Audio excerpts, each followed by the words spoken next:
Hey, everybody, welcome to Noir Bar, live from the shadiest district of Noir City in the year of our Lord, 1942.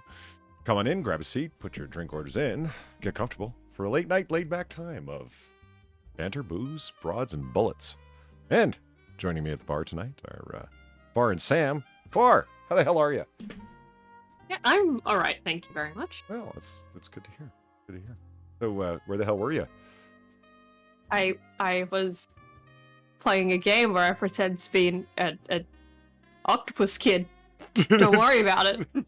No, that's fine. I totally was not cleansing the sins of squid kids with a bathtub or anything like that. No. Don't worry about it. I'm not going to worry about that or think about what you just said because it was really confusing. How are you? Show you the clips. Plenty of clips. Sam, how are you doing? And I hope it's got nothing to do with squids. I'm considering a career in cephalopediatrics, apparently. No, I'm good, man. I'm good. How's yourself? I've got a headache. That's okay. That's, you do now. Yeah, I didn't before, for God's sake. No, I actually do have a headache, so I'm going to... what cures a headache better than energy drinks and acetaminophen? Am I right? I'm right. Or as Aussies call it, Panadol. Decapitation? Okay, then. What? Don't they? Don't you? Well, yeah, but I wasn't saying that to the Panadol. You weren't what in the who now? Just going, never mind. Let's just move on. Good women, We're am off I to right? a flying start here. Yeah, I just... Flying start. It's... Okay. There we go. I gotta chug that all the way down so I can add some bourbon to it. Oh, hey, look, our chalkboard isn't working again. I'm supposed to do that before the stream starts, but I was drinking before the stream started, so now you know why it's not, done. I realized the last time I ate was, noon. So I figure, 12 hours without food, maybe I should grab a sandwich. So I did so. So. Never drink on an empty stomach, Polly. I'm not. I just had a sandwich. Good. You had a donation too. Do you know what I don't have turned on? Donation notifications. Oh, holy fuck, man! It's psychic. Well done. I'm good at this game. Hold on. You get the. Where are they? What the fuck? It was a $5 donation from Mentrex. Hold on. Oh, there we go. Polly, Bar, and soon to be Sam, if he ever gets his fucking shit in order. For fuck's sake, Sam. People don't want to give me money, Polly. You'd be surprised. Yeah, it's a generous Look, bunch. I didn't think people. Look, I didn't think people wanted to give me money either, but apparently someone thought I should get $1,000 at one point. So come on, Sam. Oh, I remember I was there for that. That was a good time. Yeah, it was. That was. Mr. Pickman is a generous soul. That's why he's listed in the Golden Otter Club members, and rightfully so. Okay. You're the only member of Anya's Paradise. Okay, well, chat didn't get to see it, nor did I, so let's just do it again. There it is.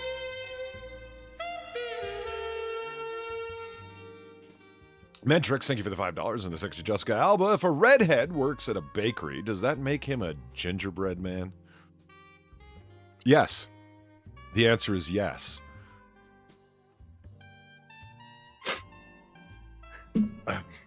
I'm formulating a joke about soul here, but I've not quite finished it yet. We'll circle back to that. There's something else I want to do. Oh yeah, get the fucking chalkboard in order. God damn it. Now where's that hiding? Somewhere down here. This is why I need a producer.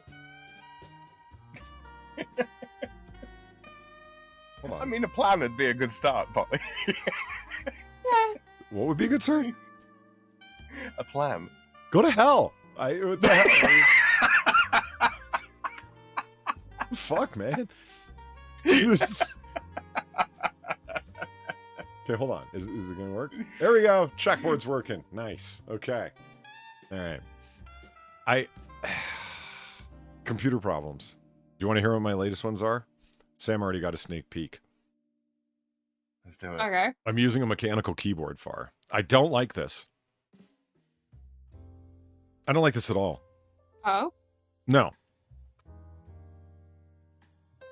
Why don't you like keys, this? But they still click. Yeah, because it doesn't have clicky keys. It's got black Cherry MX keys in it, right? But they still click. And I'm like, okay, well, this is a false bill of goods. I bought these because I didn't want the clickety clackety. Okay, but I've got it anyway because when you hit the bottom of the keystroke, the key strikes into the aluminum chassis of the keyboard. So you got to fucking click anyway. Which is what I don't understand. Like, are you trying to tell me that these crazy bastards that order, like, like Zelthor, that order, like, the blue MX Cherry keys that have a, like, demonstrable, like, click when you press on them, that they're getting a double click? Like a click on the way down, and then another click when it hits the bottom, and then a click on the way back up? These people are going to ruin their fucking hearing. Possibly? Some people just enjoy the click, I guess. Man, especially when you're I guess so. WASDing the hours away, right?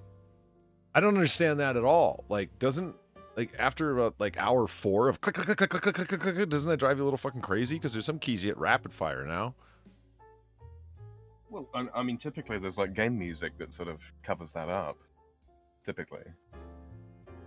Unless you're, playing these new games that have decided that, much like some of these new TV series as we were discussing the other day, Polly, that, somehow the, ambiance is improved by a complete lack of sound. Blue switches are the quietest. Yeah, I lost track. Blue, brown, Technicolor, gay pride flag color keys. And Gilcado says, you don't push them all the way down. Okay, now look. I can't live like that, Gilcado. I can't live that way. I've been pushing keys to the bottom of the keystroke the entire time that I type my dissertation that way. I type many a term paper that way. I type many a research analysis report that way. It's the way that it is. I got to push the key all the way down. Because you know what happens if you don't push the key all the way down on a mechanical keyboard? You short stroke it. And if the key doesn't, the letters don't appear. I'm typing fucking to Sam in DMs, and I'm like skipping letters left, right, and center. You know why? Because I'm trying not to have the fucking key go all the way to the bottom and give me a click. And so I just have to... I thought that was my eyesight. No. Is Polly dyslexic? Am I losing my eyesight, or does he just not want clicks? The third. He just does not want those clicks. Yeah. So if you see me dropping letters, I haven't rapidly devolved in my literacy. That's not what's going on at all. I'm just like, I'm used to a silent keyboard. And so you got to hit the keys a lot harder. Like a hell of a lot harder than I'm used to. I'm used to like floating over the keyboards. Like I'm tickling the ivories and I'm a pianist. Short stroking the pianist. This is getting really oddly masturbatory, but yeah. Yeah. Why? You need to stop there. See, Peter gets it. He likes a quiet keyboard. Yeah. I like noise complaints from my neighbors about my keyboard, which is funny because they're like several hundred yards away from me. I don't get any of this. I don't get how you don't need to push them down to the bottom. Only lightly depress. I can't. The story of my life. Just some light depression.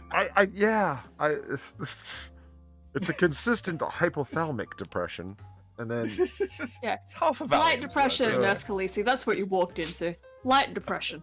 Oh God, Nurse Khaleesi showed up. Oh God, now we got to watch our manners because the lady's here. Fuck. Why does that have stopped you before? There wasn't a lady here, Far. Oh. Wow. Should I leave? Should I leave? No, not at all. You know what? I'm on the verge of giving up on the whole fucking like getting the audio correct thing. I went back and listened to like 2 or 3 streams that I did, and like Far, you're blasting over top of me, or you're like real quiet in the background. Sam is staticky. I can barely be heard. I just fuck. What? In short, on the new microphone. Yeah, but it's not the mic's fault. That's- It's like it's the various levels and so on. I see. Because like, what I'm hearing is not necessarily what you're hearing. Like I need separate adjustability for the monitor, like for what I'm hearing through my headphones. Because you guys are like plenty loud, but chat's still saying like plenty loud for me. But chat's saying, oh well, shit, can't hear him. So the only or can't hear, Sam and Far, for example. It's like, okay, well, I'll turn them up. And all of a sudden you guys are like blasting in my ears and they can just, just hear it. It's the weirdest thing. I don't get it at all. I'm on the verge of just giving up and being like, it'll always be quiet in the bar, man. It's a bar. What do you expect? I expect to have no eardrums by the time I leave the bar. Nescalisi says, I can see myself out. Don't you dare. You said that ass right back down. We need the viewership, damn it. I want to know why you... Why did you walk over to the shadiest side of Noir City to the shadiest bar on this side of Noir City by yourself? I mean, I don't know how Far did it. She's like, she'll kill a motherfucker. But like, I mean, Thank you. Thank you. She's got homemade weaponry she brings with her. I've seen it. Look, I might even use a bathtub to do it. Don't worry about it. I feel like that. I feel like that comment needs some sort of context. It's one of the most just being a dick weapons you can play in Splatoon 3 or just Splatoon 2 or 3 in general. Just a bathtub. A bathtub. Yes, a literal bathtub. Seems a little weighty. Which I've spent the last few hours. I've spent the last few hours doing just that. It's. I don't know. It's great. Great. You mean filled with water to drown people in? No, you slosh it about like with bubbles coming out of it, and those bubbles are deadly. Incredibly fucking deadly. Hold on, what game was this? That is Splatoon 3. Okay, that's about the worst review for a video game I've ever heard. I never want to play this game. What the fuck? How cutesy is it? Very. Very. What's the currency? What's the in-game currency?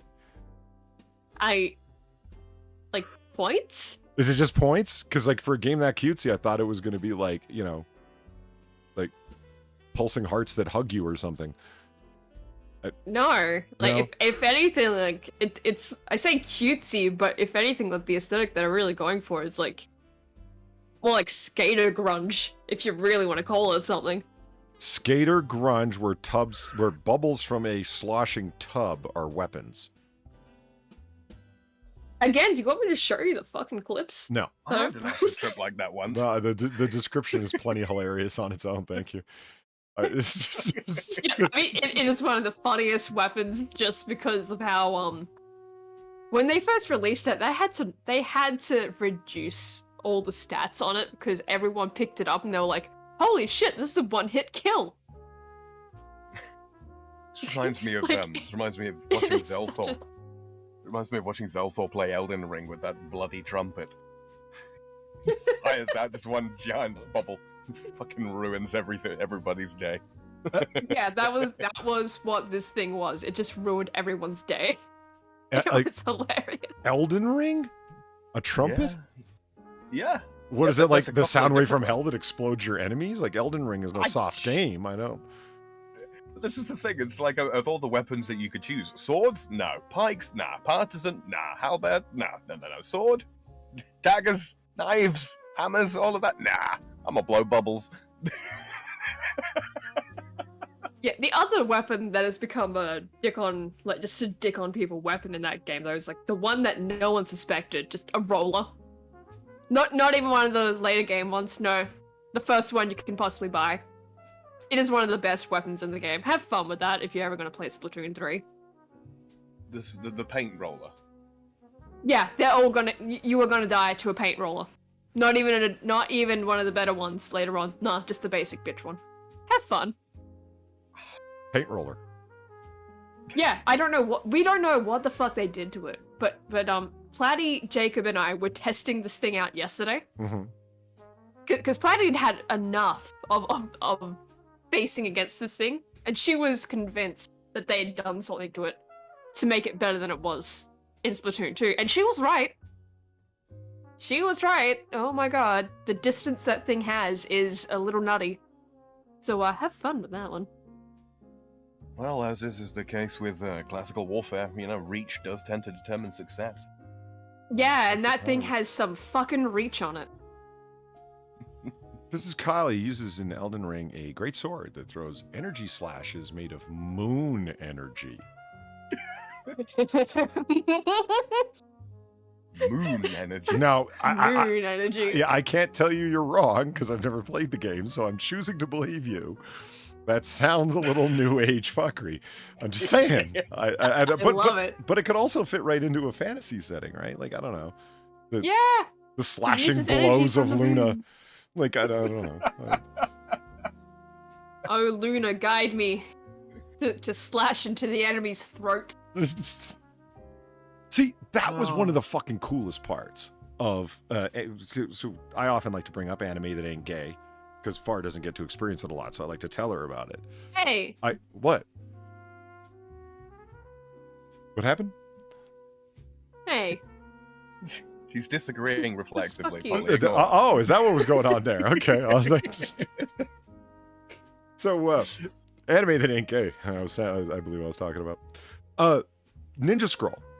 Now there's the OVA, like movie feature length film Ninja Scroll, and then the series. I think it was 13 episodes. I'd have to go check for my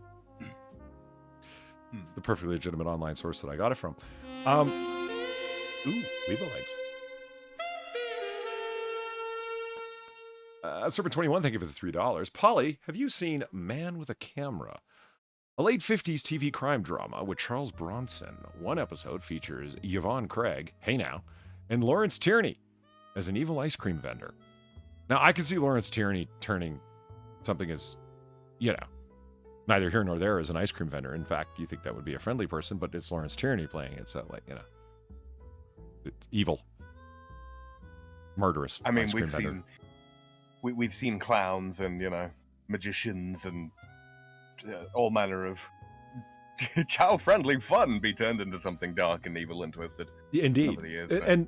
I'm curious, late 1950s, did the man have hair then? Or was he like Patrick Stewart, born bald, going to die bald?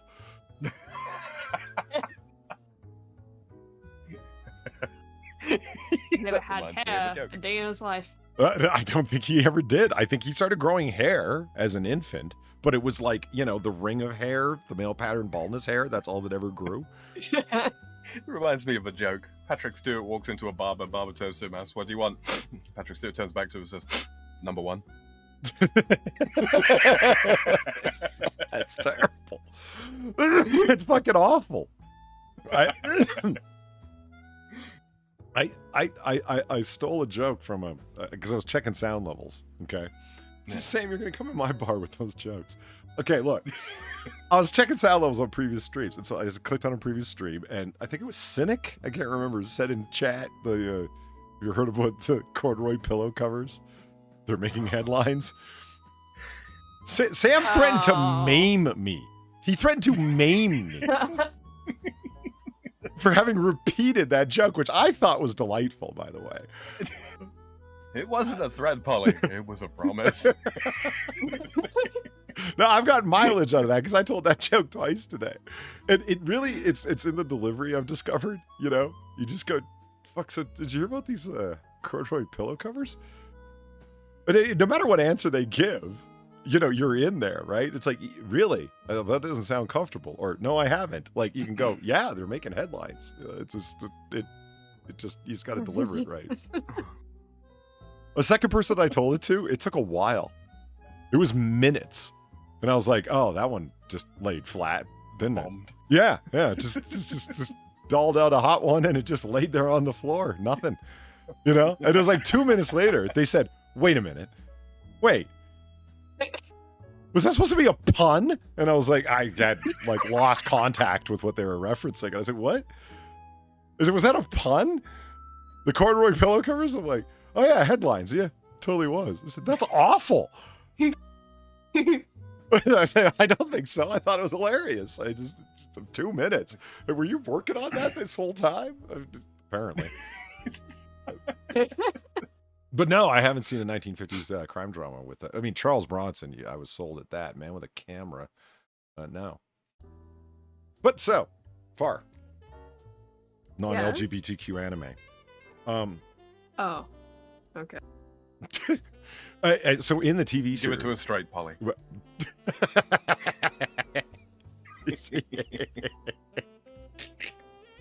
That was good.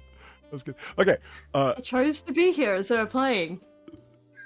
You got away from the. I chose. You got away from the bath bubble Nice to meet you. weaponry. Okay, it's a good thing. So the main character, Jubei Kimagami, he is the wandering ninja warrior who ends up getting caught up in, problems and fights that he doesn't really want to be involved in, but typical wandering ninja, hooker with a heart of gold type thing. Anyway, his sword, he can strike at a distance that his cut is so powerful that it can cut an enemy that he doesn't actually even make contact with. And the way they animate it is really fucking cool. He'll slice with the fucking sword and the person will be like 30, 40 yards away. And you'll just see like the force of the slice cut through the fucking air and cut them in half or slice off their armor or whatever the fuck he was doing. Just the fucking coolest thing. There's one thing about anime, or manga in general, they never suffer from a lack of imagination. Ever. Like the Japanese seem like infinitely imaginative, where it's like Western comics, it seems to be on a permanent recycle cycle. No kidding. Probably No because kidding. they're stuck in like specific universes Who are for their the stuff, like Western comic book heroes? Western. Yeah. Yeah, because they're Yeah. stuck in like Marvel, DC, like a specific universe, so there's only so much you can do within there without starting to break their own rules.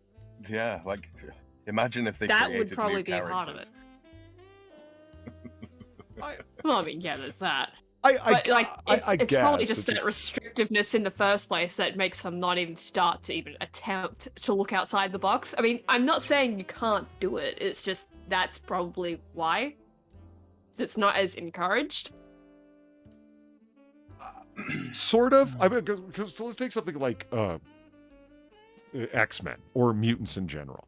Okay, you can just simply say the way Marvel used to, was just radiation, and they had powers, right? Whatever it Yeah. might be. Radioactive spider, boom, you got powers. My favorite origin story in terms of like pure laziness is Sandman. Do you know how he got his powers originally in the comics? No. Okay. How? He's a normal dude. He's just a thief, regular street thief, right? Purse snatcher, jewel grabber, what have you. And he falls asleep on a beach, and there's a nuclear reactor right there. And he wakes up, and he's Sandman. That's it. Because you see, Hey, he Mr. was Sandman. on the sand and radiation. Therefore, he's Sandman now. Because of course. That was Oh my god. like radiation was their Sandman. explanation to Get everything. me a man. Look at me, give me this man called a bouquet. I mean, people try and say that the laziest one is Fantastic Four. It's like, oh, come on, it's a lot lazier. Reed Richards takes his sister, his sister's younger brother, and his best friend, who's a pilot, up in a rocket ship, and the ship's hull is penetrated by space radiation, by galactic rays, and when they come back down, Yeah, but they're still doing something though. exactly. I see. That's not lazy. That's just old school, if you know what I mean. Yeah, they're not like literally falling asleep on a beach next to a power plant and then wake up like, oh, I am Sandman now. Yeah, I guess I'm Sandman. Like- I, What? I guess I'm Sandman. At least the radioactive spider is sort of like, Peter Parker was like minding his own business. He just went to view an experiment, and the spider got too close to the radioactive experiment that was going on, thus became irradiated. And then when Spider-Man got bit, boom, there you go, right? It's like there's something there. Yeah, You know what I genes mean? were Like, spliced. it's because what does Sandman do following that? Well, what he did before, but now he's Sandman. Like, he's still a criminal. He's still a jewel thief, snatching shit. Like, he just can make giant sledgehammers out of his fists to shatter the jewelry counter or the window or the back of the fucking armored vehicle. You know, it's like, so you're the same dude. You're just Sandy now. You'd think he'd move up in terms of like the crimes that he'd commit. Like I don't know, like he'd rob some big, high security banks or some bullshit, right? But no, he's just sticking to what he knows. And I mean, there's so many options if you're Staying in Sandman, his if you lane, think if about you it. will. I mean, yeah, like you don't need to just steal shit. I mean, you could be copping fields on You a can new make the beach all over the best- place. I wasn't gonna go there, but Yes, Jesus, man. sure No, you I was were. gonna say, It's fine. You make can the admit it. It's best fine. fucking sandcastles. You could win all the sandcastle competitions. No one would be able to accuse you of cheating. They don't realize that you didn't build it. That's just you. You just have to be standing. Exactly. That sandcastle seems to be defying gravity. How the hell have you done this? Well, yeah. A magician never reveals the secrets, his secret. Mm-hmm. See, that's why I like. No, so this is a supervillain origin story, right? It's of course now I got to talk about my favorite actual supervillain origin story of all time. I think I know what it is. Do Do you? It What is. what is it? Too. It's the cocaine one, isn't it? Oh, well, okay. In terms of like hilarity, yeah. That's my favorite. Snowflame. Because that's my favorite, just because it's so fucking stupid. Snowflame, the supervillain powered by cocaine. He's Yeah, he's literally powered by cocaine. It's like, fucking, what the fuck was it like going through their minds when they made that one? Well, see what it was, right? Is he laid down in a drug cartel base in like Colombia or something like that, and then there was a nuclear power station right there. Right? No, the cocaine. The cocaine was processed through a nuclear power plant, you see. And it got some of the radiation. cool. The sex bots just arrived. Yay, sex bots. We love you, sex bots. We love you so much, we're gonna time you the fuck out. Thank you very much, of all potato. Greatly appreciated. Thank you. You got that quicker than I did. yeah. Oh god. But yeah. So who's your favorite if it's not Mr. Cocaine? Hold on, I'm looking for the panel of Snowflame picking up literally 2 handfuls of blow and superpowering himself. He does it. It's great. It's such a great scene. Oh, there it is. Okay. It's so fucking dumb. Guess what Snowflame does with his time, Sam? Cocaine. Paints fine art. No, he deals cocaine. He does. That's his job. He's a drug dealer. So he gets his superpowers from the cocaine. Correct. And then he sells cocaine. Yes. I'm at a loss. He's Personally, So is he. well in in short, he's all about the cocaine. Okay, he sells it. He's powered by it. He dreams about it. His hair is white like it. He's one. He is one with the cocaine. Yeah. Hold on. Share. I'll just go ahead and share my screen. He with you guys. longs for the days where they used to put cocaine in Coca-Cola. God, this is. It'd be He like, wishes like for simpler times. It'd be like a Saudi oil baron. Just I don't know. He becomes some sort of tar creature that can assume human form still from time to time. What does he do? He just sells oil. Yeah, there it is. He just sells oil still. See? Yeah. Yeah, look at him. The Yeah. divine rapture, the euphoria of electricity that now surges through every molecule of my body. Give up? I would sooner choke on the something than the booms grooming. Stop him before he ignites! And this is a face full of cocaine, man. Now you're fucked, because just look. Haha! Now he's super powered, right? Now Yeah. I am a true I- god. I mean, Sam, you've done a little bit of the Devil's How many Snow. You kids? know how it is, Yeah, yeah. I tell you something. I don't skip leg day. Unlike that guy. How many kids do you think tried to snort flour just to be like this guy? More than one, and that's weird enough. Oh, my favorite supervillain is Doctor Doom, and not only because he's a cool villain, but because of his origin story. Because it's so old school comic booky that you could never recreate something like that again. It's such a thing of its time that if you wrote that today, it would be ridiculous. You have to go back and look at, like, you know, the original Fantastic Four comics back in the 60s when it was written for it to that level of hokiness to make sense, and I love it. You know, so Victor Von Doom is a classmate at Empire State University, the fictional, you know, big university in New York State in Marvel Comics. He's at ESU with Reed Richards, who's his fellow classmate, and he's from Latveria, Victor Von Doom, and he is smart as hell, as Reed Richards is, and they're both like in competition with each other. Because if they're both smart and they're at the same university, obviously they're in a, you know, competition for who's the smarter guy. Victor Von Doom is a, what's the word? The people don't live nowhere and constantly move around and get on people's nerves. Nomad. Right. Oh, gypsy. Gypsy, thank you. So he's all into his gypsy magic. And so he's constantly combining scientific, like technology and advanced robotics and magic at the same time. This is his goal. That's what he's always up to. So he's working on this in his dorm, as you do, you know.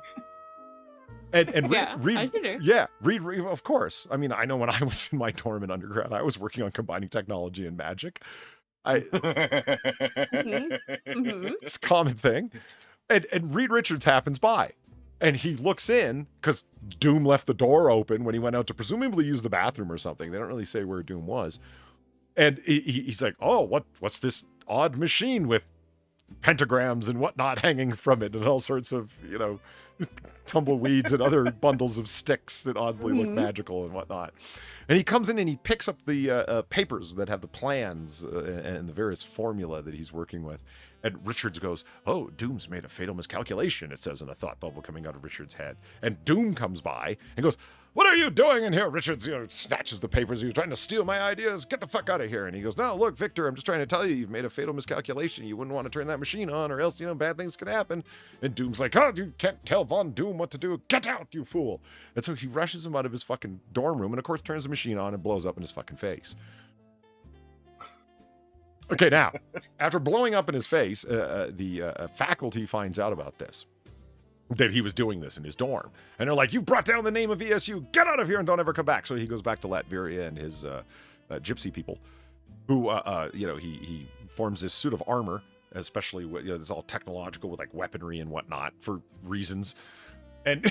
of course, it's got a giant, like, the iron face mask that everyone's familiar with from Doctor Doom. That's why he's got it, because his face is all scarred as fuck, because his magic technology box blew up in his face. And so, what does he do with his time? Now, having taken over Latveria, risen to usurp the throne from the previous king and become the ruler of Latveria and the protector of his people and whatnot. Well, he swears never-ending vengeance against Reed Richards, who's, of course, responsible somehow in his mind. Of course. Right. Of course he does. It's like, how is Reed Richards responsible for that? Well, it's Victor Von Doom. It wasn't his fault. And there was only one other person nearby. And in the meantime, that Von Doom was, you know, rising to usurp the throne and whatnot and become the protector of the gypsies and free his mother's soul from Mephisto's prison and all of the various other things he was involved in. This is when Reed Richards went up with all them people and got the cosmic rays and became the Fantastic Four. So, you know, Victor Von Doom comes back, never really getting a doctorate, but calling himself Dr. Doom. It's like, what university let you in, man? Well, the one he founded, the University of Latveria, you know, he gave himself a doctorate. He's Dr. Doom now. Yeah, of course. And it's like, oh, you're all stretchy now, and you're calling yourself Mr. Fantastic. And you got, like, you know, Johnny Storm Flame On, Rocky Guy, and the Invisible Bitch. And it's like, oh, well, I'm gonna take all of you on. And that's the short, slightly drunken version of Dr. Doom versus the Fantastic Four. There you go. I mean, what more could you ask for? Well, thank you. Not much more. I tell you what I could ask for. The Invisible Bitch to be memorably portrayed by the wonderful Jessica Alba. That's what I could ask for. I know. Her blue contacts, I gotta say, are a little creepy. But other than that, they are. I'm not gonna complain. If I had complaints, I've forgotten what they were. Yeah. I remember this scene in the first Fantastic Four movie that she was in. When she walks in, she goes, "Oh, and she's got like the Fantastic Four one-piece cat suit on that they're all going to wear, and she's got like theirs stretched over her arm, and she's wearing it. And now this is Jessica Alba in a stretchy, form-fitting cat suit, so it's like, holy shit." She walks in and she goes, "Yes, it's the microfibers that cling to every curve of your body." And then Reed looks up and goes, "Wow, I was working on something like this." And you didn't notice the extremely curvaceous woman that just walked in with his swooping V-neck and a cat suit, dude? And it's like, no, he didn't. The fabric had caught his eye. Yes, yes, the fabric. Right, fabric. Darksidism says, "Did you donate to somebody's stream, Polly?" Yes.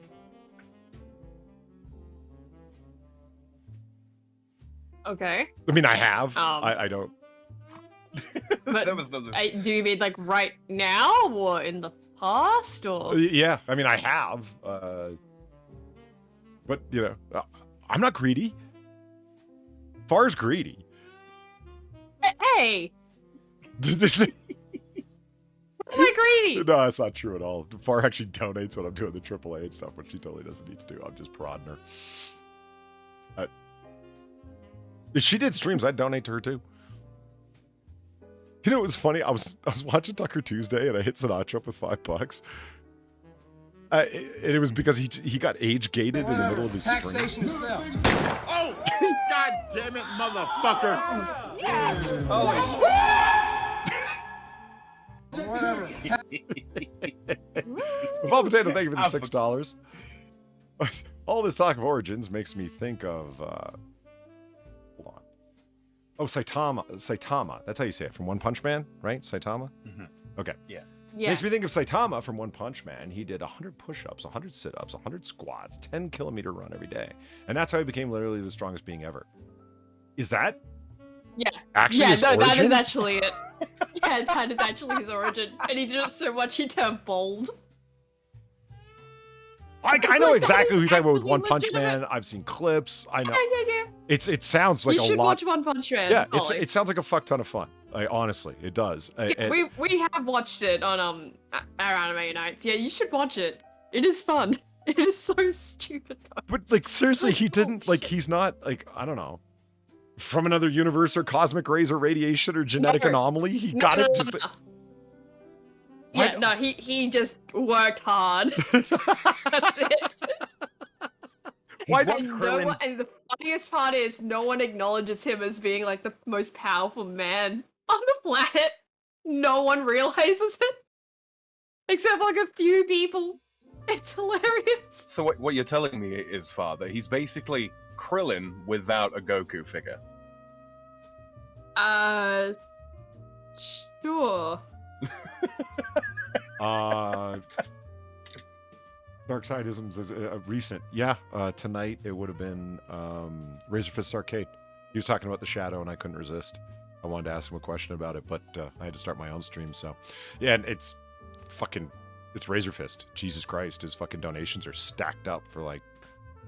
He'll get around to it. You know what I mean? And he does, 3 to 5 hour game streams on YouTube, and so he's got time. If you know what I mean, his stream partner, Taryn Gell, T-Boogie, reads them out when he can. And keeping in mind, they're doing it across, oh God, I don't even know. Twitch, YouTube, I think D-Live as well. So like he's like having to jump across platforms, Taryn Gell, to read off these things that come in the form of questions. And they were talking I don't know, Jesus Christ, it was like 2 hours ago at this point, where they started talking about the Shadow, which is one of my favorite comic book pulp characters of all time, and Razorfist as well. And they were talking about who they thought. Somebody asked, who would be, if they were to make a Shadow movie today, who would you want to play the Shadow? Cranston Lamont, particularly. It's like, which is a great fucking question, a great way of asking it. It's not who can play Batman. Any asshole can get in the Batman cape and cowl. It's who can play Bruce Wayne. That's the question. Yeah. You know, so, you know, who can play Cranston Lamont? And Razorfist, you know, being a fan, had a great answer. He said, it's got to be a man. And right away, I thought he meant, you know, we do live in 2022. I thought he meant that it can't be a black woman in a wheelchair kind of thing. Don't fucking put it past him. Yeah, but because it's got to be a man. It's got to be someone who's at least 40, perhaps pushing 50. And I'm like, right. Yeah, because that's what Cranston Lamont is. He's a, you know, suave urban bachelor guy who's definitely not 25 years old perpetually, if you know what I mean. He's so a middle-aged Sean Connery type. Yes. Is what you need. Yeah, you definitely need an older guy to play him. And I agree with him. He's right. And Cranston Lamont, like the way he's drawn and the way he's described in the pulps, especially is to have a particularly large nose. And since he wore like the crook. At any rate, that is what we're going to try to do. The crooked nose, especially when he's wearing the scarf over his face, which he didn't have originally, but he does in later comics, where it's like it's just below his nose, so therefore it makes his nose even all the more pronounced. Parasocial Paranoia, thank you for the 350. Ever wonder why something as nonsensical... Hold on. Ever wonder why something, a nonsense sentence, would look like someone smells color or hears sight, maybe even seeing a Welshman in microwaves and demanding to see Far's feet? Need help. What? All I can answer to that parasocial paranoia is that the number 7 smells good. And you cannot see my feet. There's money. Because she doesn't have any. Joke's on you. Thought these feet were real wrong. It's like I'm a fucking Bratz doll detaching the feet all the time. Said the only Want a new pair of person at the shoes? bar who's actually owned a Bratz also knows that. Yeah. You owned Bratz Yeah, did dolls. you know? Like you want to swap? Yeah, I did. Mm. I was a child at one time. Bubble. Serpent 21, thank you for the $2. Sad news, everyone's favorite see you next Tuesday Vedic Win from DS9, Louise Fletcher, has died at 88. Bless you, my child, and R.I.P. Yes, rest in peace, your eminence. She played Vedic Win, who eventually became Kai Win. Big character in Star Trek DS9. Wow, if she died at 88, rest in peace. She must have been like up there, like in her early 50s when DS9 was originally on. I didn't think she was that old. Yeah, Jesus. Yeah, for all the Deep Space Nine fans, that's sad. Yeah, and she would go around. I mean, I love Serpent with the "Bless you, my child" and R.I.P. Once she became Vedic, which was basically like the Bajoran Pope, if you will, she would go around condescendingly, like when someone would disagree with her, like blatantly biased political move to consolidate more nefarious power onto herself. She would say, "I forgive you, and bless you, my child." Like to condescend the shit out of them. It's such a power move. Yeah, absolutely. She absolutely abused her office in the worst of ways. It was great. It was like she was such a corrupt character, and so openly so. She played it extremely well, and becomes, like, if you watch the series all the way to the end, one of the prime villains that becomes like a key to the entire series as to, you know, what she's up to and so forth with the fire caves. And well, I'll leave the Trek lore alone at that. Mm-hmm. I cannot believe we're taking this into the this week. Jesus Christ, Evolved Potato. Evolved Potato donated $3. Well, if you want to see Far's feet, you have to subscribe to your OnlyFans for all your hand and foot fetish content. Why did- Knees and elbows on request must pay extra. Like this, Holy fuck. I did not expect this to follow me into another week, but I guess it has. Did that donation come in? I didn't hear Fuck's it. sake. It did. You want to play it again? Yeah, did I just talk right over it? Why did... Yeah, you kind of did, yeah. Shit, I'm sorry. Yeah, no, you're fine. Did Oh, you wait get a it minute. that time? I know why. Because your donations were so goddamn loud, I turned them fucking down because they were ear-splitting last week or the week before, or whatever. the Oh, fuck. yeah, So, and this one is a quiet one. Yeah, okay. Yeah, there we go. That's why. Okay, now I Yeah, get it. see? How dare she? Yeah, that I time. wanted that cake. Yeah, I turned it right up, so there, I heard it. Yeah, there we go. Bubble. Hey, Ebony Williams is here. Good to see you, Ebony. I tend to wonder where people that have been watching streams since the beginning of comic book curation ended up when they don't show up for a while, and you were one of them, and I'm glad you're here. Super21, thank you for the $2. Who wants to see Far's feet? Jesus. Who wants to see Far's feet? Quentin Tarantino. Speaking of which, hey Vic, how would you like to pull a job with about 5 other guys? See, that's a good callback because the guy who said that is Lawrence Tierney. I get the feeling that I'm the only one following half the lore that goes on at this place. I don't know if you. I don't even know what is going on with that part. Honestly, I'm just kind of like, oh, okay. Okay, see, Far, there was this movie. It was called Reservoir Dogs. Now, it came out some time ago. Oh, did it? Yes. Oh. Please tell me more, Mr. Davenstein. Bubble. Well, I'd be glad to.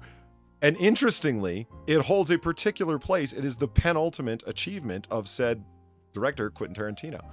It was the second last movie he ever made. The last movie he made was called Jackie Brown. And everything after that was self-indulgent, over-polished, overfunded crap. Oh, I see. So the man made 3 movies that were good. And one of them is good, but extremely overrated. It's called Pulp Fiction. True.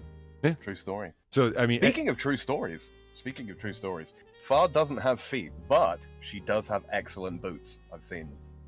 So have I. Yes, I do. Nobody can deny the quality of boots that somebody has when they're tufted with fur at the top. No one. Agreed. They are fantastic boots. Yeah, I've got pictures. And those are the second pair of those particular kinds of boots I have owned as well. Oh my They are god, good I just boots. realized it. I've got a picture of Far's feet. More than one, because I've got those socks you knitted. Jesus Christ, why do I have so many pictures of Far's feet? Well, as we've discussed, And by bad guys, I mean I monks. just detached them. Trappist monks. You cheese-making bastards, die!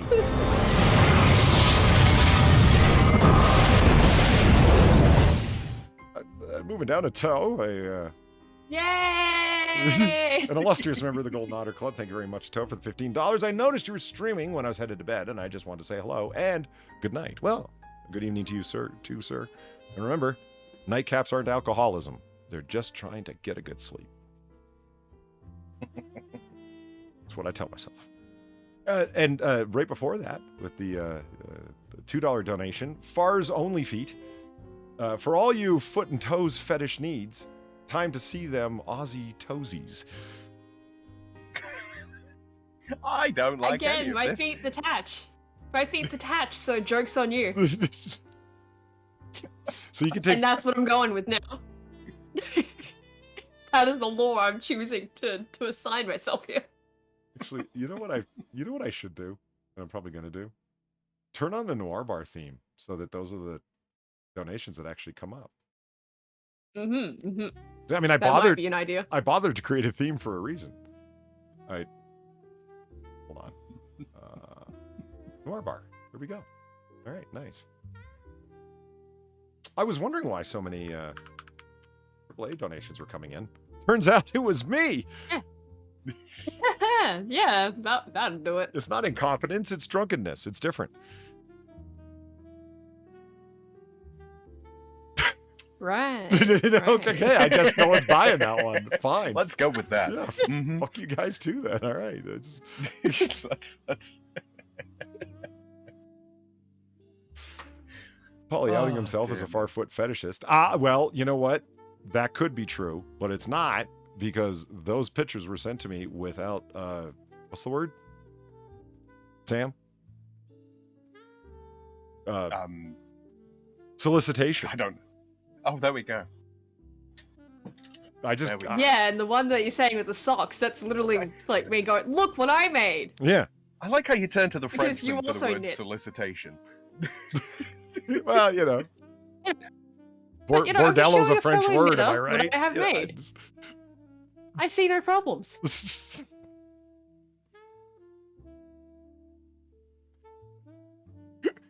Sorry, I was just remembering something from Jackie Brown that related to French bordellos.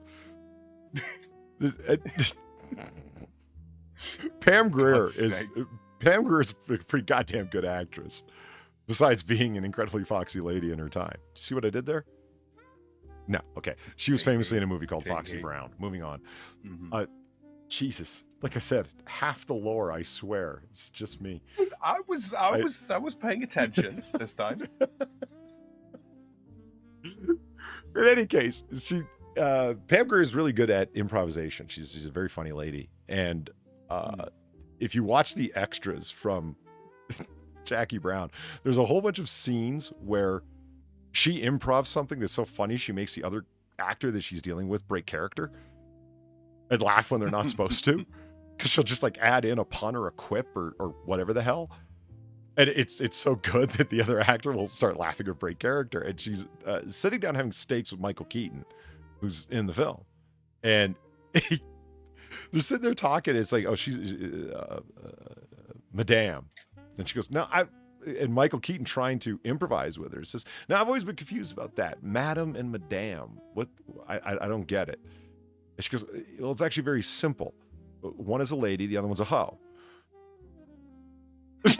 Keaton goes, oh, I just, and starts breaking up and loses it, right? Realizing what he just walked into. And I'm like, holy fuck, Pam Grier's hilarious.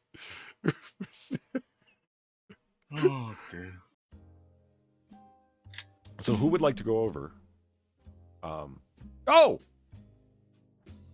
So who does Razorfist think would play the ultimate Shadow, the ultimate Cranston Lamont? I was surprised at his answer. Tom Hiddleston, Loki guy. I could see that. Yeah, I could see that. Yeah.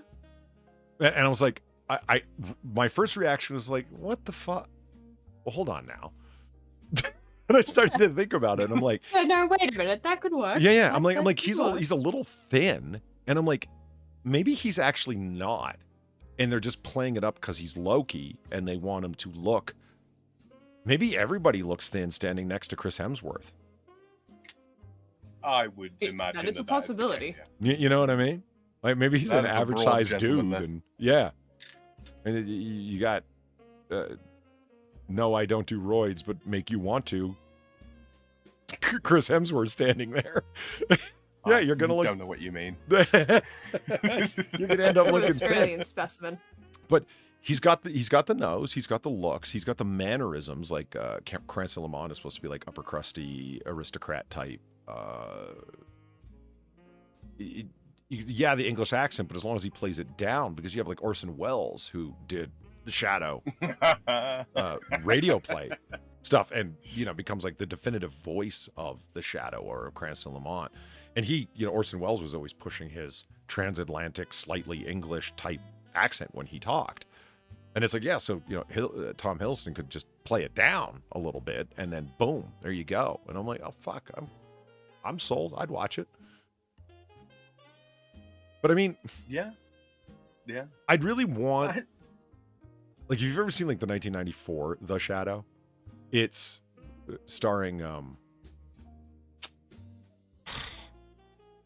Yes, I don't understand basic gun safety and shoot people and kill them and then try and blame the prop master. What's his name? Alec Baldwin. You got Alec Baldwin, and I like that movie for what it is. If you take it as a very comic booky of the 80s type movie, or early 90s actually, and that I think it was 93. Like, if you take it for what it is, it's enjoyable. But is it like a definitive Shadow movie? No, it's too light and fun and whatnot. Like the Shadow will just blast on you. You know what I mean? Like he's doing the investigation, he's trying to find out about stuff, and then when Batman will tie you up, the Shadow just shoots you. It's like Batman. Yeah. But more gangster. Exactly. Like, we don't like that. Absolutely.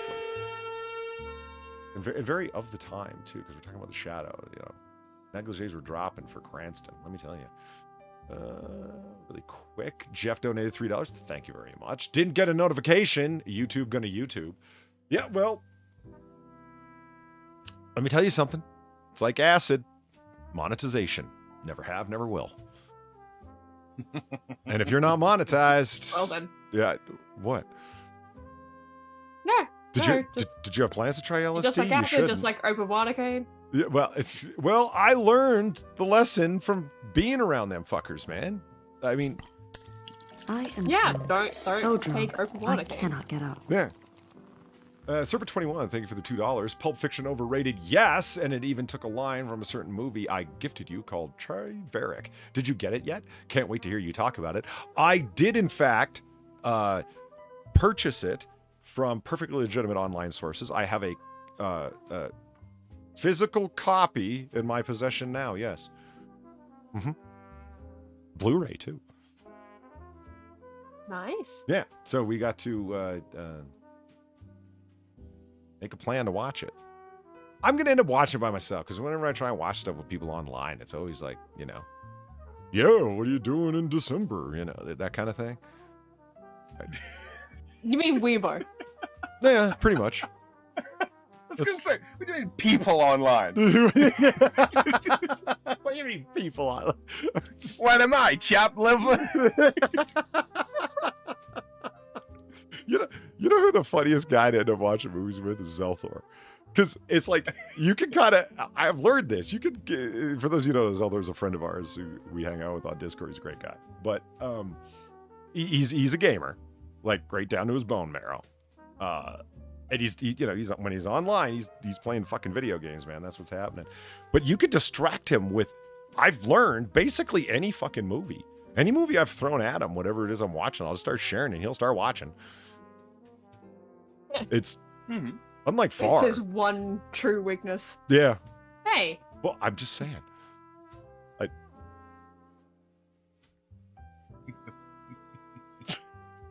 Just gonna let that one just sit and marinate for a hot minute. It's Serpent21 says in chat, Weibo doesn't even know who Walter Matthew is. Holly called her a Zoomer. I was disgusted. Like I am not a huge what movie do I remember personally Walter Matthau from the most? Probably JFK. He has such a very memorable role in Oliver Stone's 1991 epic JFK. He plays a senator who ends up having a conversation with Kevin Costner's character on an airplane, and he's only in that one scene, but he plays it so memorably. They were picking that shit out of Pepper. I mean, when you got lines like that, I mean, it just...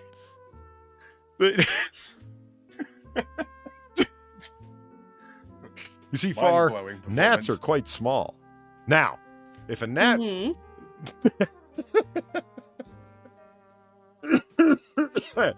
And then I mean, with the southern idioms that this guy speaks with, he's like, them boys were picking that shit out of Pepper.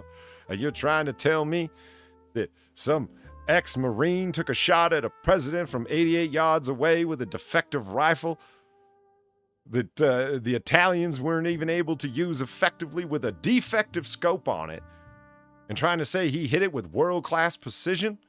Come on, that dog don't hunt. I was like, that dog don't hunt. Like, I was like, damn. I mean, I love Southern idioms so much. That's the JFK, interestingly, because the movie obviously takes place in and around Louisiana and Dallas, Texas, because the prosecutor that Kevin Costner's playing is from New Orleans, and JFK, of course, was killed in Dallas, Texas. So it's Southerners all over the fucking place, right? And so you get these wonderful lines. That's where I picked up. You could never trust that man. He was crooked as a dog's hind leg. And I was like, oh my God, that's adorable. It's slang, but it's pretty obvious, It's not like Cockney rhyming slang where you have to fucking think about it. It cuts to the nub of the matter. They're colorful people, Southerners. Oh, look at this. Oh my God, yes.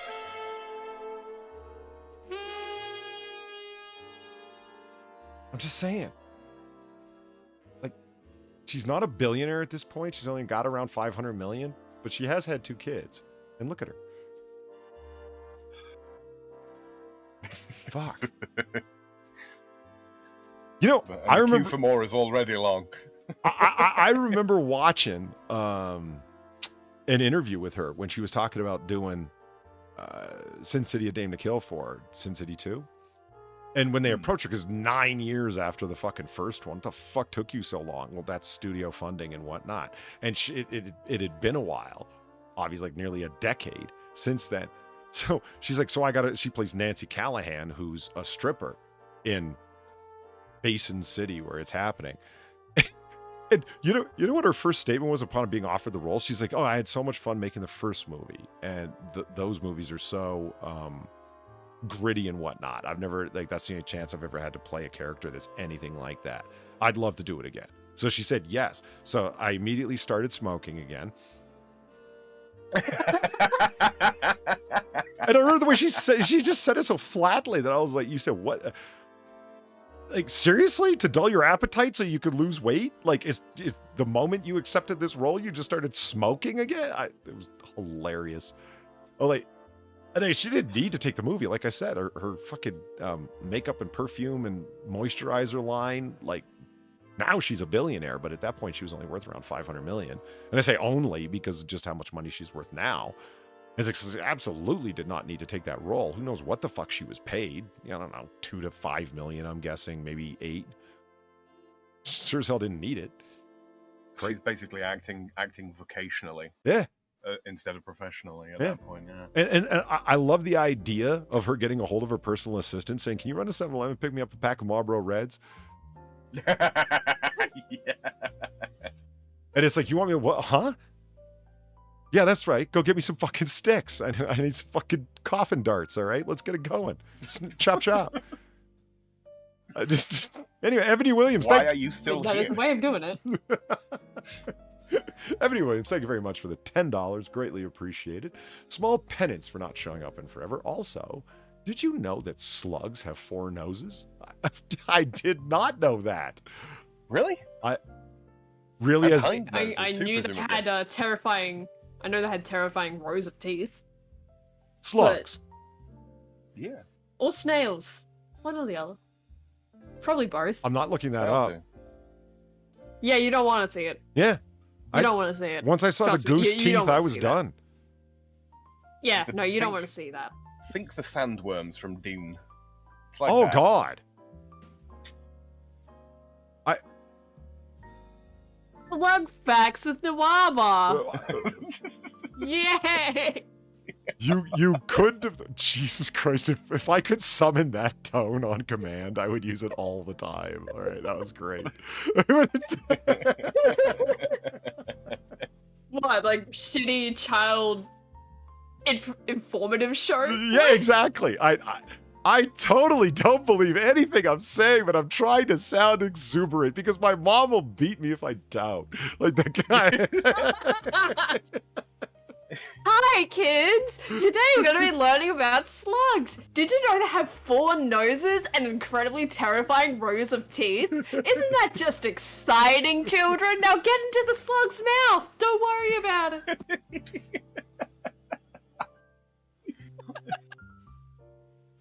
Oh, Jesus. Yeah, Darkism was that dog don't hunt a hunting dog that doesn't track game anymore, or never did. And it's I love that idea. It's like, yeah, you just can't. It's so folksy. Southerners are great with their sayings. Because it's not like they don't make sense, except for cattywampus. Cattywampus don't make sense, but it's a great word, so it's fine. I'd forgotten that existed. Yeah, you ever heard that phrase before, Far? Cattywampus? No. Yeah. No, I cannot say I have. It just means like haywire, screwed up. Everything's gone cattywampus. Everything's gone all twisted and messed up. Oh god, I like that nobody you know just, hi kids, do you like violence? Yeah, yes. I'm reminded. Absolutely. I'm reminded of that G.I. Joe meme now where it's like, knowing is half the battle. The other half is extreme violence. Right. But no, Ebony, there's no need for penances.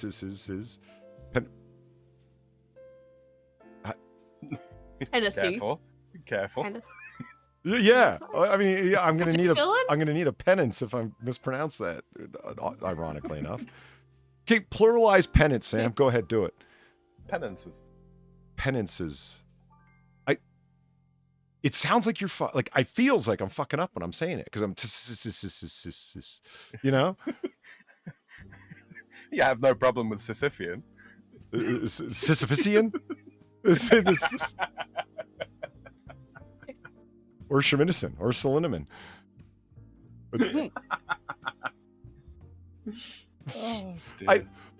What? You know, that sparks another thing. Fuck. Wow, I'm getting loaded faster than I thought. That reminds me of one of my favorite moments in all of MASH. I don't know if you've ever watched MASH. I watched it when I was watching bad old TV on a rerun channel that I have on cable.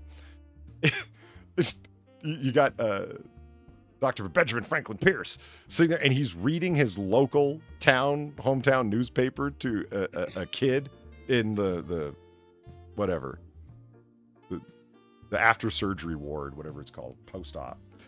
Just because he's so fucking bored, he's actually reading his shitty hometown newspaper to patients because he's got nothing else to do. And it's talking, yeah. What was it?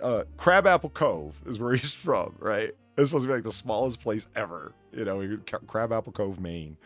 And he's reading the local police report of things that, like, the crime that has happened, and they're all like, you know, somebody's dog dumped on somebody else's lawn, like that's the crime. Really fucking minor. Yeah.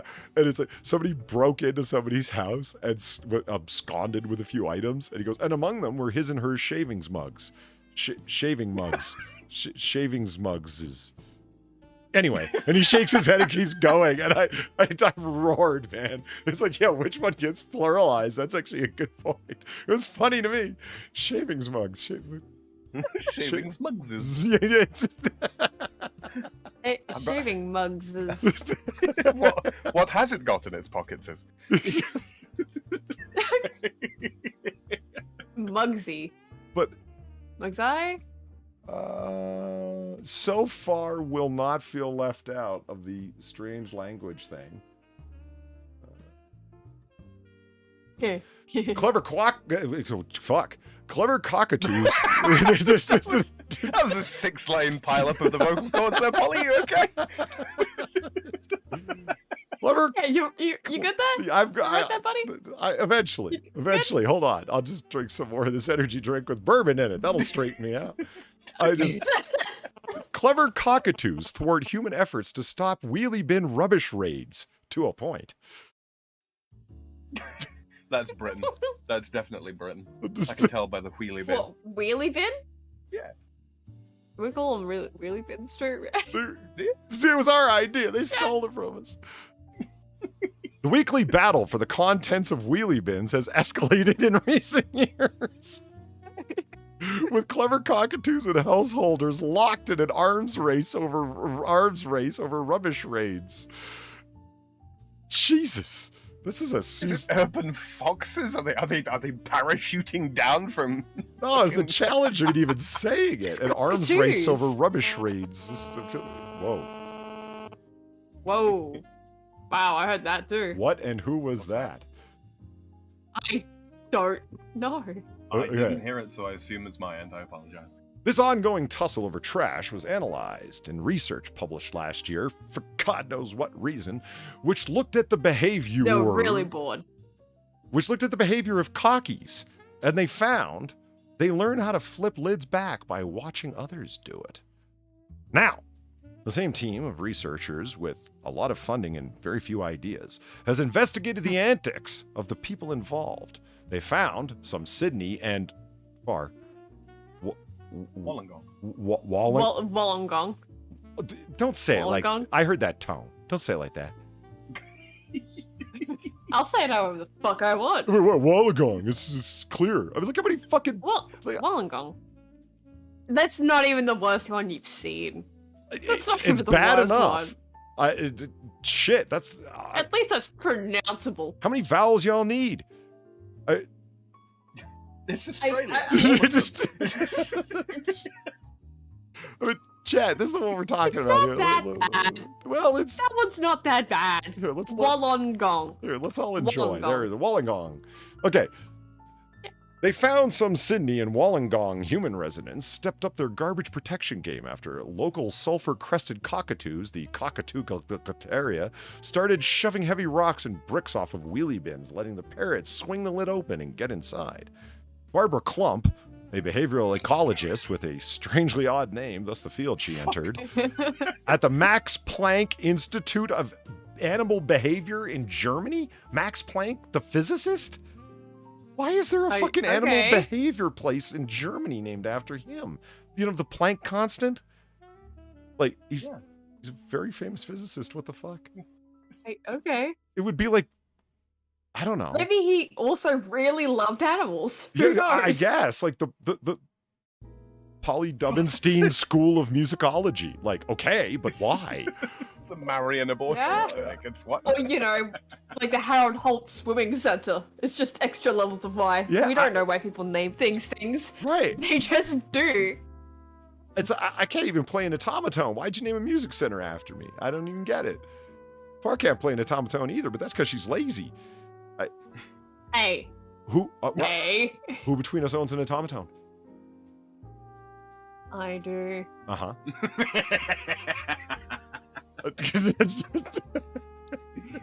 Brought it all the way back from the land of the rising sun.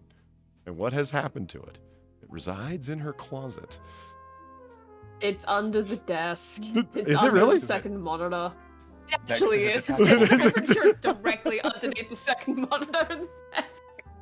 I literally cannot access where it is unless I move everything on the desk to get to the weird little secret cord compartment behind you. Oh, and the sex bots are back. Zed Hero, hey, Polydub, I thought I would drop in and say hello. I heard your super chat on Razorfist stream. Gee, fuck, everyone was watching. That's good, because Razorfist is the second best content creator on YouTube, right after Barely Sociable. I figure if I keep saying his name, he'll show up and tell me how he does what he does. The talented bastard that he is. 3 times fast. He's not fucking Beetlejuice, Polly. That's not how it works. Well, I actually don't think he's one guy. See, Far and I have this theory because I mean, Far, right? Like he came out of nowhere, right? Remember that? Yeah. He absolutely did. Yeah, no, I remember. Like, I forget. Was it you or me that found him originally? So I forget which one of us. I completely forget. I do. Yeah. I suspect it might have been me, but that's just because I tend to find weird shit like that and go like, hey, Sure. look, Polly, look at this, and it just turns into a thing for both of us. Yeah. But yeah, I suspect I might have found it. But I remember looking at comments on like just videos and stuff. Because I had that same thought of like, yeah, this guy came out of fucking nowhere. He did. Like there's no build up. There's no build up to like him being suddenly really fucking good. It was just right from the get go. Like we're not talking Quality about content, Fangirl really good. here. You know, like Fangirl had like, you know, No, absolutely not. Because it was totally astroturf. They pushed Fangirl on everyone. Philip DeFranco interviewed her. What more proof do you need? Complete fraud. You know what I mean? Like whereas Barely Sociable, out of fucking nowhere, this guy, he's only got 7 videos at the time that we discovered him, and he already had 500,000 subscribers. What the fuck? Yeah, and the videos, like, they were actually good. Top notch. As well, like, Yeah. quality editing, quality audio, quality visuals, like, quality research and information, too.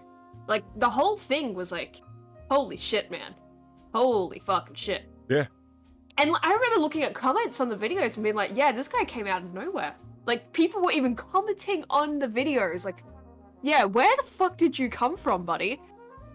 And it was like one of those moments of, I think I read one of those comments, it's like, yeah, that actually puts into words what I've been trying to think of what this whole thing is. Because I couldn't quite put it into words myself until I read it. Of like, this feels a little weird. Zed Hero It's like, yeah, says no, that, that's exactly it. I found him on a Louder with Crowder stream? Really? Crowder? Really? Drop Barely Social? That doesn't seem like something he'd be like anywhere near. Like well the fuck outside his sphere. Yeah. Yeah, like, I mean, we just I found realize it, like, that through recommended videos. like chat is usually about 15 seconds behind. My chat's usually about 30. I don't know why. I think it's got something to do with the way I'm running things, but you know, whatever. So he might even not be talking about Barely Sociable, but And then he creates a second. Get this, Sam. Oh my god! Right, the second channel. The second channel, exactly. Far as ahead of the game. Second channel. The second channel. This guy. Oh, fuck it's. It's like I've told you, watching the videos, his videos for me is a combination of fucking being impressed, very interested, like attention grabbed. His videos definitely hold you the entire time. Also, angry and envious at the same time that I can't do this. Because it's hilarious watching a video with him, honestly, because he just goes like, "I hate him so much, but I want to learn. What are your secrets?" Like it's always like one way and then immediately back into the other with Polly watching this shit. I love these It's videos, quite but funny. damn how I hate them. I mean, it kills me because we talked about like, okay, how good the main channel Barely Sociable videos are, right? And he creates a second channel for content that isn't, get this, good enough for his main channel.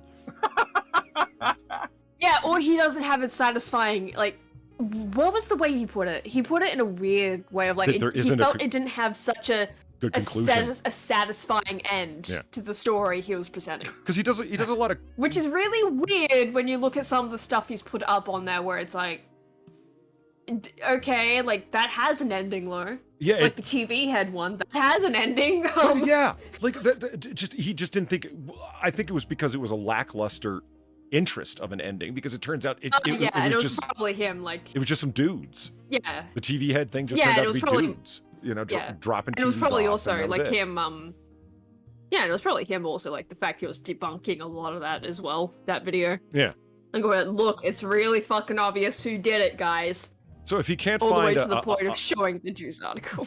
yeah, if he can't find a dead solid end to something, or it's just not, mysterious enough, like it just doesn't have the right punch to it, he puts it on a second channel, Slightly Sociable, and the content on Slightly Sociable is heads and shoulders above like anything I'll be able to fucking manage. The bastard. I was about to It's say, so good. I'm seeing some similarities here, Polly, with like all of the videos that you don't fucking publish. Sam, It's you're not cool. supposed to be telling people about them. It's I'm telling you, chat, right? I have sat with this man while he's been working on things, and he gets like several days into it, he's like, I don't even like it anymore. I'm not publishing it. yeah. The amount of, what I should do. Yeah, One That's day, about right. the day I leave YouTube, chat, I'll tell you what. I'm drunk, but I'll remember this promise. I've been drinking, excuse me. But I will remember this. The day I leave YouTube, what I'll do is I will go onto my channel and I'll have I will delete everything except for the stuff that I haven't published, which I will publish. So it will be like, Polydub, the lost tapes. You know what I mean? So, archive now, everyone. Just saying. And you can go ahead and watch it for like the 24 hours or download it, whatever the fuck, with my whopping subscriber base. You can watch it for like the 24 hours, it'll be up, and then the whole thing will be gone. I've uploaded a lot of shit to my channel I just set on private and never put to public, never published. Because I was just like, no, it's just not good enough. Yeah, I completed it. I rendered out the video, but I just, no. Anyway. Yeah, It's all there's a good lot stuff. of stuff early days too, where like he posted it and then he deleted it It's for similar reasons. I did. The first video that I ever... I that still remember that. Yeah, Zelthar's got a copy of the first video I ever put up. Yeah, the Red Pill delivery machine. No, I don't have that. Which one were you I thinking think somewhere I have like a somewhere I have like a test thing of like your Polydub logo. of?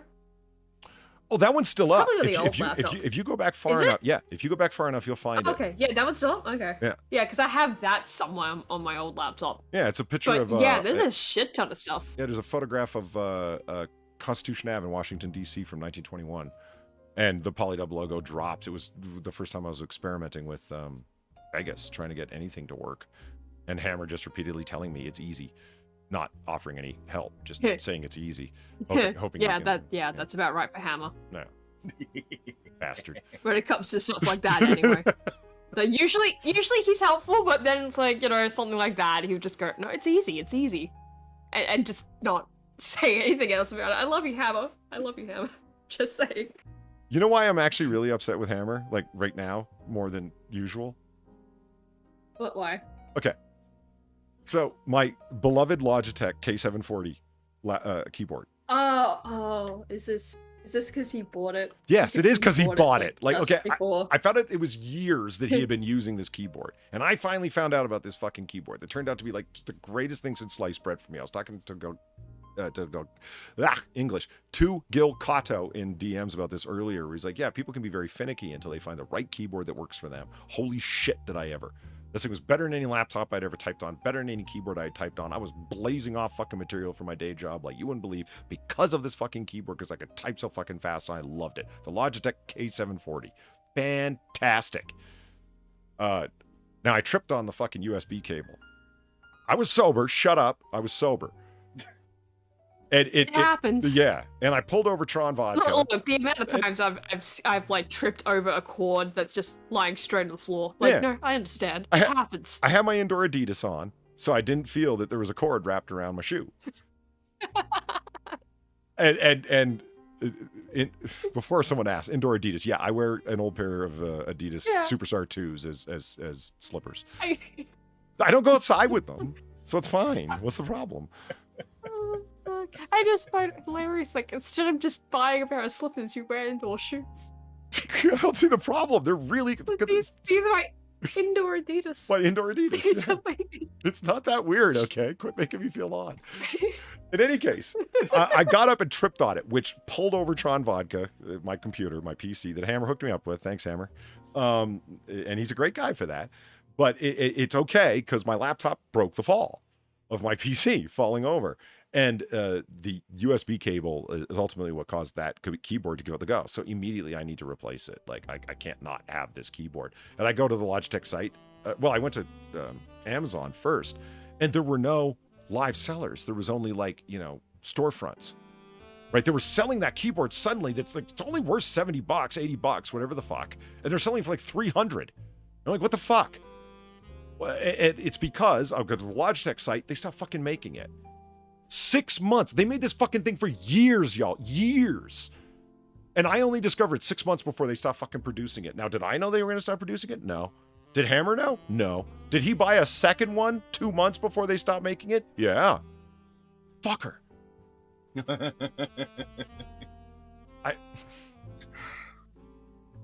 They haven't made a comparable keyboard since, either. No, they haven't. Yeah. Believe me. I know. Yeah, the only one that comes close to the one you were showing me, right? Where it's like, what? It's Bluetooth, wasn't it? Yeah, it is. Like, it's wireless, yeah. Yeah, Which in and of itself is a good like the thing, which is lights. why I was looking at it. And it is backlit, because I love an illuminated keyboard, because I was used to but the through... backlit was like really weird. Yeah, It was like really odd how they implemented it. to have extended battery life on this fucking thing, this particular keyboard that we're talking about, that's very close to the K740, except the fact that it's wireless and smaller in its form factor. It's a little bit tighter. Is that it has this really odd setting that can't be changed, where the keys are only lit up while you're typing. As soon as you take your hands off of the fucking keyboard, 2 seconds later, it fades to darkness. And then as soon as you put your hands over it again, it lights back up. That's unlivable. Yeah, and you can't change it either. Like, you can't even go into the settings for it. yeah, And that's how it is. And It's hard built into the keyboard because we looked. And I'm watching the review of like, maybe this keyboard is like, they made something that's just like it. And the keycaps are actually cool, because they kind of like, if anything, they're kind of a step up from the 740, because they got little divots in them, little cups. And I'm like, ooh, that might make the typing experience even better. Yeah, I'm all over this. So I watch a review of it, and the guy's like explained the light up process that I just described. And I'm like, well, there has to be a way to, turn it to always on. Obviously, I mean, there has to be. No, what psychopath would make a keyboard that only has this really obnoxious setting? Well, someone at Logitech is the answer, because I went over to I typed in to DuckDuckGo, how do you fucking turn this off so it's always on, right? This feature, how do you turn it off? And there was like 7 or 8 different threads at Reddit of people asking that very question, people saying there is no way to. And I'm like, oh, you gotta be fucking kidding me. They need to come out with the Mark II edition. I'd buy it right now. that just In a heartbeat. yeah, the only difference is the fucking lighting can be adjusted. Yeah, they fired the psychopath that put that in there. They fixed the issues. You can turn the lights off. I mean, seriously, interesting thing. Yeah, but It's but he wants them on, just not in the way that they're designed to be. yeah. I mean, can you actually turn it off? Like turn the lights off? Period. I mean, God, that'd be an interesting situation of desperation. No, where I'm willing to deal with no lights at all, so long as they don't keep turning off every time I move my hands. I would imagine so. Oh, the sex pots are really active tonight. Jesus. Yeah. Like, oh, shit, guys. The keyboard lights up to really stay on want while us to you're know. typing. Yeah, no, absolutely, and that's just unacceptable, because I'm constantly picking up a document or picking up my vape stick or whatever the fuck. Like I'm taking my hands off the keyboard constantly while I'm working. I don't just sit there with my hands hovering over the keys. Which makes me wonder if there's like a little sensor on it, or if there's, because when the person put their hands up on it, like they hadn't touched the keys yet, they hadn't hit any keys, the keyboard lit back up, which makes me think there's some sort of motion sensor. So is there some way to trick out that sensor to think this motherfucker's always got his hands on the keyboard? Probably put like a magnet on it or something. Yeah. Gil Carto says, Polly, the keyboard lights stay on while you're typing, so always be typing. No. Constantly hitting caps lock over and over just to keep the light on. I would be. It would be the worst thing ever. I would be constantly leaning up, hitting the fucking space bar because it's the largest key just to stop the fucking lights from going off. I can't live like that. Yeah, no, that would be a nightmare. We're in an hour and 46 minutes and we haven't finished the first article. What is going on tonight? I don't know. We're having fun. We're having fun talking. We're having a conversation. I don't know. I just thought I'd point it out. Hey, Polly, I heard you can't find cute girls near you. Go to hell, Shadow Claw. Jesus Christ. Sex chat bot is just trying to give you a service and we're just bopping it. It's just trying to help you. Look, you got BG here, and everyone else knows since you keep lamenting it's loose. Yeah, I can't look. What? Half of the internet could learn from Shadowclaw and BG about how to troll someone properly. Like when you get the guy whose balls you're busting, when you can make him laugh or her laugh, you're doing well. There's people that will show up and just call you names and think they're being a first-class troll. Like they'll just call up and call you like a dirty junkyard motherfucker, and they think they're being brilliant. And it's like that's not. Yeah, it's just no, you're being annoying. You're just being annoying. To be fair, if someone showed up and called me a dirty junkyard motherfucker, I probably would laugh, because that's a rather arcane insult that's there. a specific one. But yeah, if it's a specific insult, you just kind of like, yeah, okay. No, all right, then. It's the talent of the roast, right? Like the actual roast, where the person that you're making fun of can't help but be shut up about the whole thing. You know what I mean? Because you've been righteously called out. Like they got you. What are you gonna do about it? Nothing. See, it's Polly, I think I like to think that I have transcended that to a certain degree, because there are times now when you're going on about something or other, and you'll take a pause and then you'll just be like, "Shut up, Sam! I haven't even said anything." That's the next level of troll. I'm already in your fucking head. Yeah, it's like when I say something that could possibly be interpreted as dirty, and I'm like, "Let it go, Eve," and then just keep talking. She's like, "What did I do?" It's what you didn't get a chance to do. Moving on. Okay. So they found some Sydney and Wollongong human residents. Okay, yeah, so their name is Barbara Clump, the behavioral all right, Max Planck. That's where we got derailed. Okay. All right. Yeah. So Barbara Clump, what does she have to say? Well, cockatoos make a lot of mess when they open bins and take all the rubbish out. So, of course, understandably, the local residents are not too amused by it. Look at them. And look at that marvelous teamwork that they've got going on. They're working away Fucking at it. cockatoos, man. Those are some classic cockatoos as well. Like, Jesus Christ. Fucking next line, but stopping a dogged cocky. Yeah. Let it go, Polly. It's Speaking of Eve, I don't know. I caught a DM from her that she hadn't sent before. That's what I was reading. So yeah, I don't know. Man, I'm limited in screenage here. I still haven't figured out how to, with the real estate available, have all the screens up that I need to have up. Okay. But stopping a dogged cocky. Multiple desktops, man. No, well, that's not going to help. I'm just saying. Yeah, I know. But stopping. It's an option. I don't believe in the multiple desktops. We've been down this road. I don't even understand it. I still don't get what you're talking about. I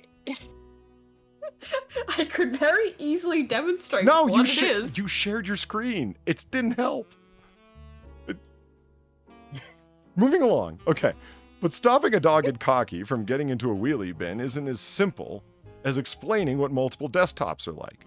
The lid must still be able to flip open far enough to dump its contents into the truck on collection day, Dr. Clump added. So residents have started to protect their bins with the use of a variety of different measures, including shotguns to keep the cockies out. In what we call an innovation arms race between the cockatoos and the people. The research, led by Dr. Clump to her eternal shame and that of her family, was reported today in Current Biology. Co-author Richard Major, quite the minor figure in the field, ironically, an ecologist with the Australian Museum, said that this... Richard Major, a.k.a. Big Dick. Do you think he... Oh my God, his name is Dick Major.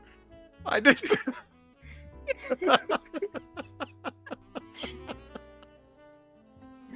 Oh, moving on. Nobody you know. Get some monitors. I have... Okay, look. Hold on. I have a prompt for this. There it is. He's Sorry, Nate. poor. Give money. He's poor. Don't go past the comma. I mean, all of my donations are actually going to for a new keyboard and a new laptop because those are the things that busted. After that, it will be a new monitor. You know what I would like to do? And Sam, you can understand this. I think you're a tech guy.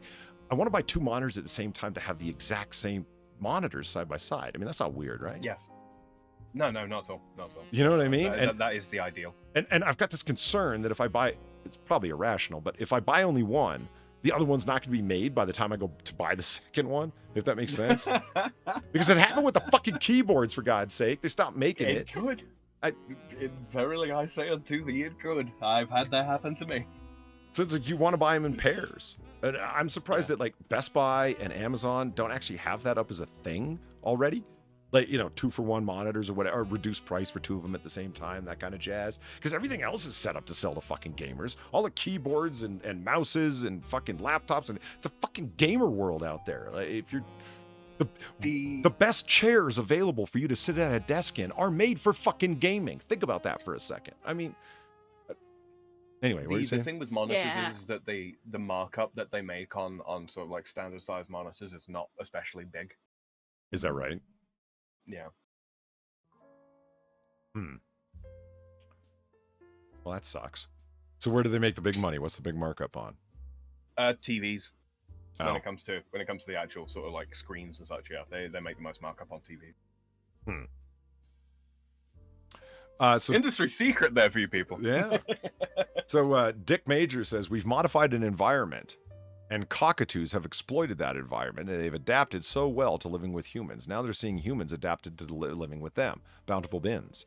You don't have to look too far to find videos of urban creatures successfully cracking in supposedly animal-proof bins. Yeah. Like bin chickens as a good example. I just want to take a moment to point out that this is yet another instance of Australians losing a war to birds.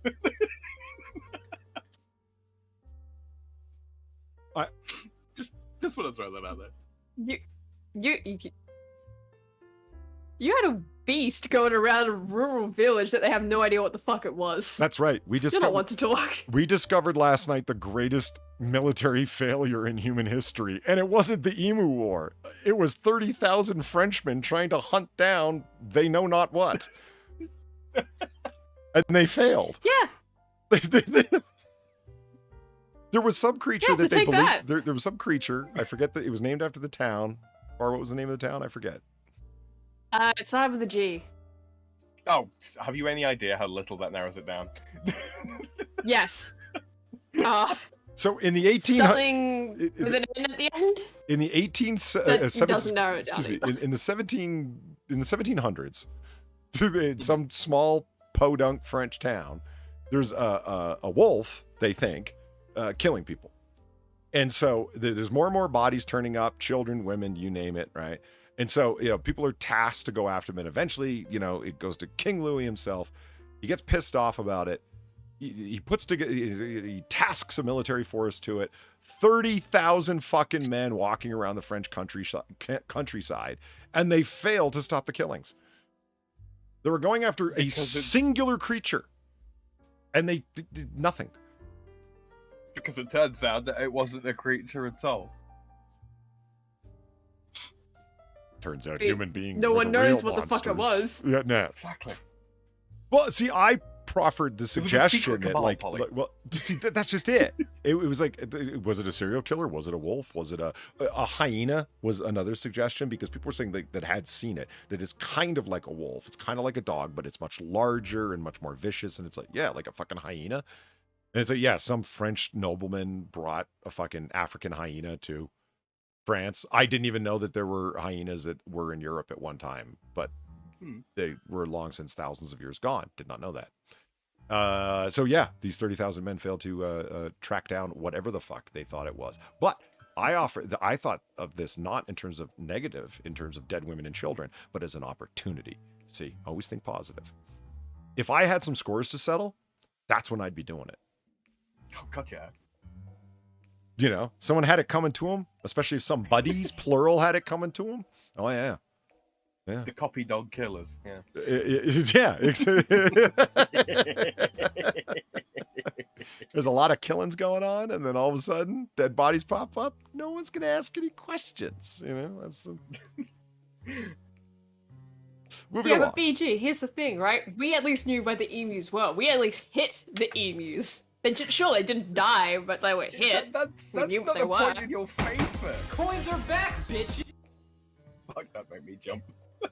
Yeah, they're Good. loud, right? Glad it did. Thank you, Unfold Potato, for the $1. At least we fought instead of just surrendering like the French and no they do. Well, yeah, that was ultimately what the ending of that was, wasn't it? Because it's like, yeah, they thought they got the beast, so they went back and they're like, yeah, everything is fine. Turns out they didn't. Yeah, more bodies and pop they just up. kind of went like, Whoops. yeah, and they just kind of went like, well, that's your problem. Yeah. And they just gave up. Yeah, we've walked They around the just fucking countryside gave for up. long enough. Do you know how much it costs to feed an army of 30,000 people just walking around? A lot is the answer. More than the lives of a few peasants. Yeah, right? Yeah. Exactly. So yeah, at least like we knew what we were going after. And literally hit them with machine guns and didn't stop them. So, I mean, there's something to be said. Like, listen, if I shot a giant fucking bird with a fucking machine gun, with a 30 caliber machine gun, and it didn't die, I'd be tempted to go home. Yeah, I mean, at that point, you just kind of like, oh, yeah, cool, understood. Like, I'm going now. Goodbye. It's like, can we have grenades? No. How about mortars? No. Claymores? No. Well, I'm going home.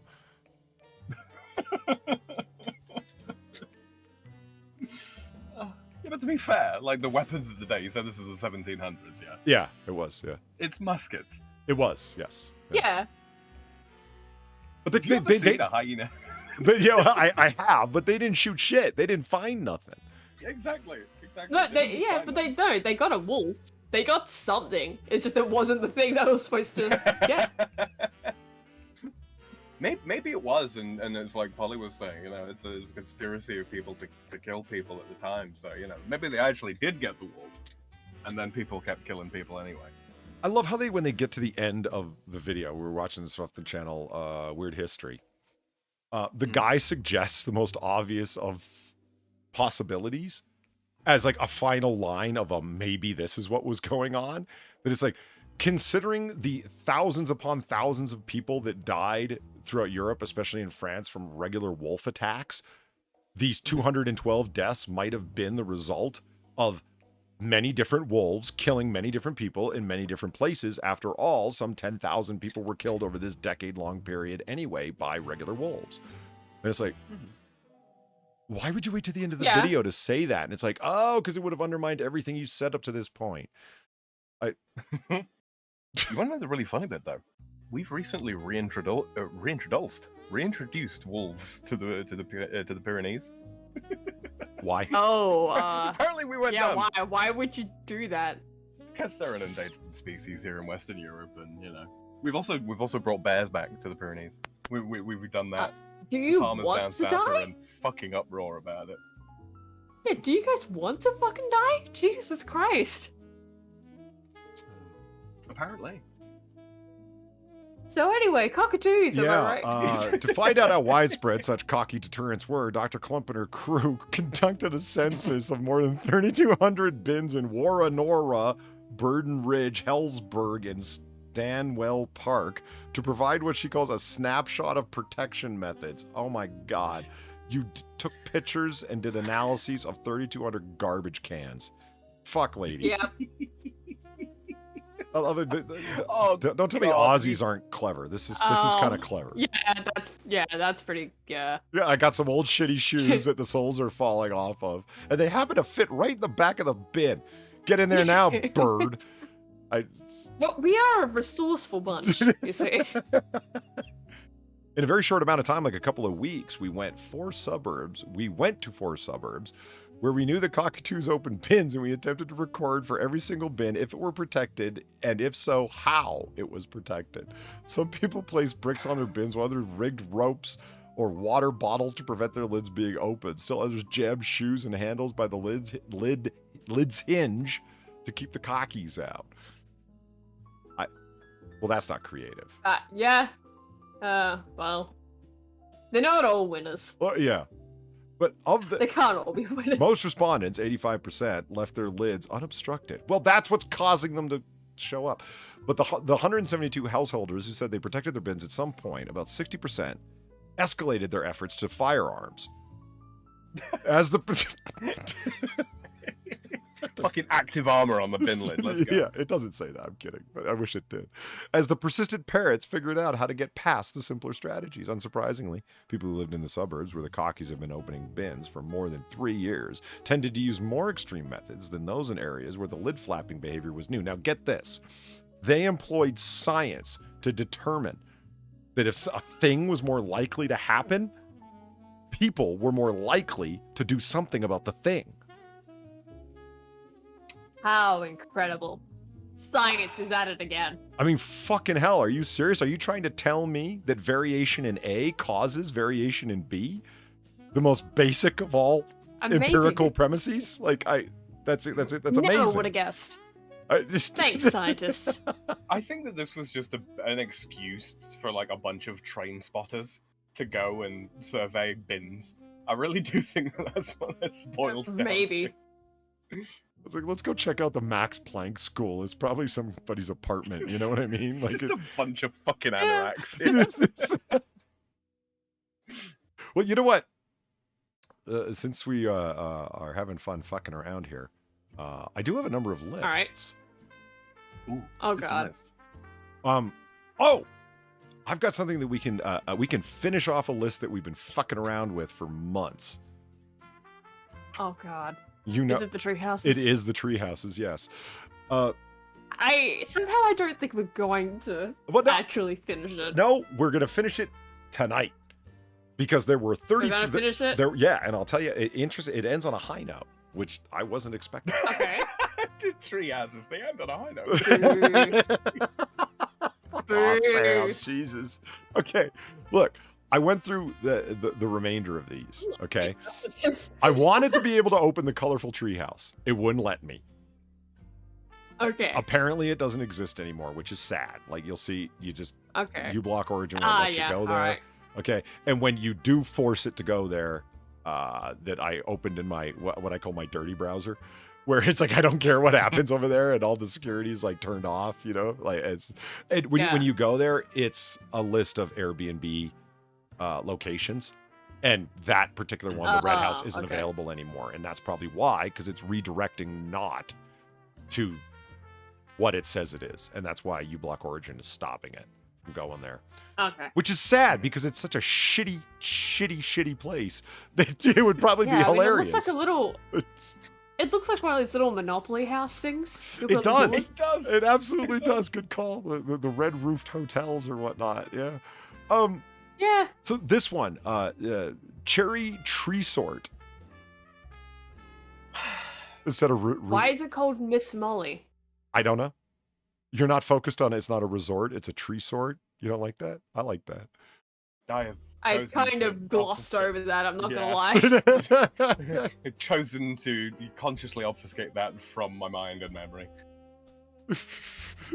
BG, Fuck, I Okay. kind of was like going to Miss Molly in quotes. I'm sure you're on dozens of lists, most of them illegally compiled by the government, but dozens of lists. Yeah, I know.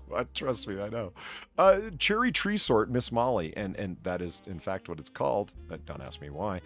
But this guy, okay, which is off in North Carolina, in Alright. China Grove, as unlikely as that sounds for North Carolina. All right. Yeah, in China Grove, North Carolina. This place is $131 a night, and I was impressed. Okay. I have to say, like for a treehouse getaway, a romantic little cabin-esque getaway, and you're gonna go stay in a treehouse, and like remember the place that actually had a bucket, a literal bucket that was the bathroom. Yeah. Oh God, yeah, I do. Like that are terrible places that are like it's just in someone's backyard that they have a treehouse that they had brought in on a truck and they dropped it there and they want you to fucking come rent out from their house like 40 yards from their main house. Like, no, I don't want to do that. That's weird. This is an actual treehouse out in the middle of nowhere, for your little romantic getaway. Plus, In China Grove. in China Grove. And it's nice. Like there it is. Like it's actually a house. Like it's got That's not bad. Yeah. That's really not bad. Yeah, 131 a night. Yeah. And it's like, oh look at the romantic lighting. Somebody cared. Yeah. Oh, Someone cares. before the particulars of the place that I actually went back and looked at, it is 4 guests, 1 bathroom, 1 bed, 1 bath. Well, okay. Like, All right. are they Does it shit? have a bath? Like 1 complete bathroom is what they're saying by 1 bath, right? So we'll just there's a lot of pictures from outside, different seasons. Like here it is wintry if you want to go do the Christmassy nice. thing. Yeah. Very gingerbready. Like yeah, it is. Look at the size of the porch. It's actually sizable. You can sit out there. Okay. Notice the 2 levels. Like that there's okay, because that'll become Yeah, I'm important seeing that. when we see the inside of it. It'll actually become a thing. So look, it's actually built upon a sound structure because we saw the ones that like there was holes in the floor. Yeah. But that was for the poop to fall out, Polly. For God's sake, though, Yeah, Sam, that's it the was. purpose. It actually was. They listed the hammock underneath it as one of the beds, for God's sake. Dude, this one has a hammock underneath it, but it don't count as one of the beds. That's just something that's there in case you want to like chill out and read a book in the shade underneath the main house. So lots of pictures outside and like the winteriness. Yeah, that looks cozy as hell. It looks well supported. Like somebody actually it's called Miss Molly for some reason that I don't know. Mm-hmm. It has a barbecue pit not too far from it. Here it is. Look at that. Very cool. Okay. Yeah. Okay. Serviceable, yeah. Yeah. So there's okay. Look, they got a bed swing. I like that. Yeah. Okay. I kind of want one. That's someone thought. Yeah, for a romantic getaway, a bed swing. That's a good idea. Read the books. They got a little cutesy saying on their porch. Little table outside, whatnot. Uh-huh. Oh, look, I didn't even notice that. They got the tree growing up through the porch. That's always cool. Yeah. Yeah, it's always nice. Little window there. So let's go inside. And it's Someone's birthday. yeah, right.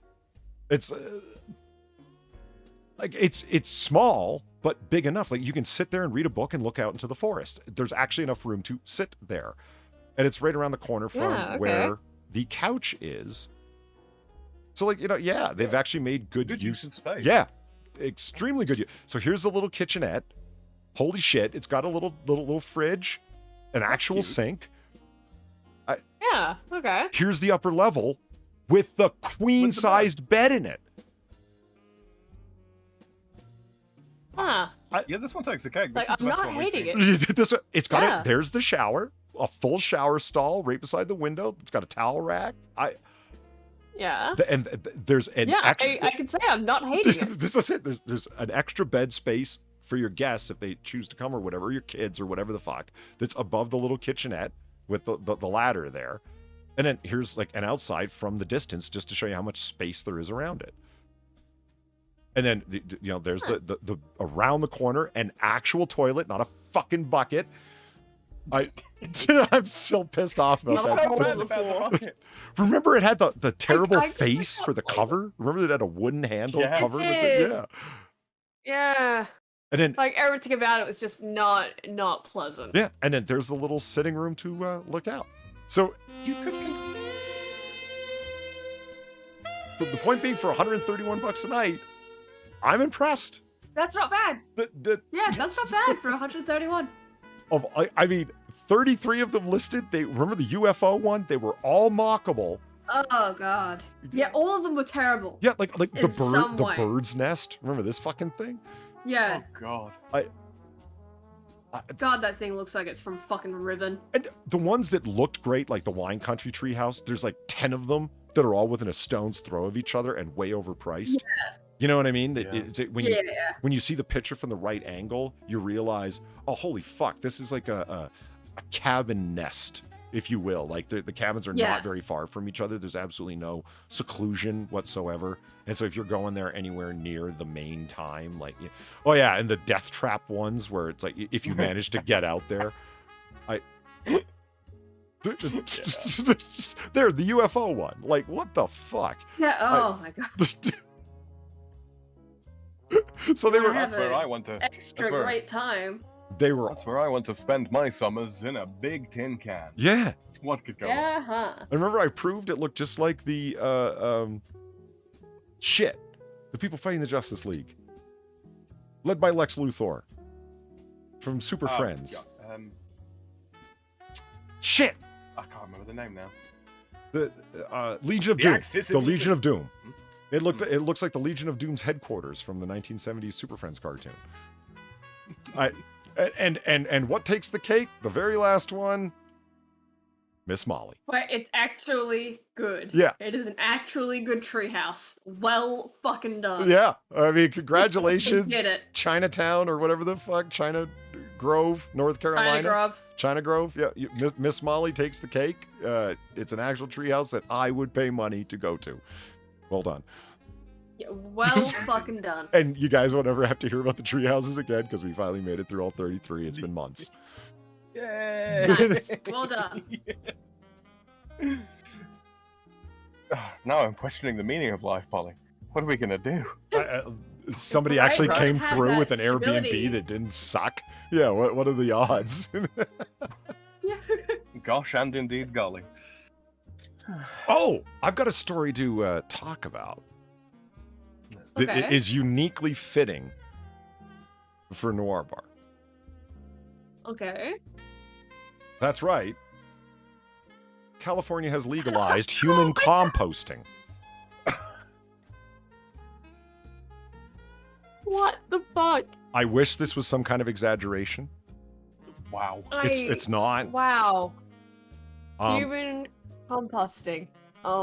Gavin Newsom, criminal supermind that he is, signed a law directing state officials to create guidelines for natural organic reduction by 2027. Now, this is Changing America, which is the Hills shared destiny, shared responsibility. This is the Hills SJW Marxist. You know, Polly, did you?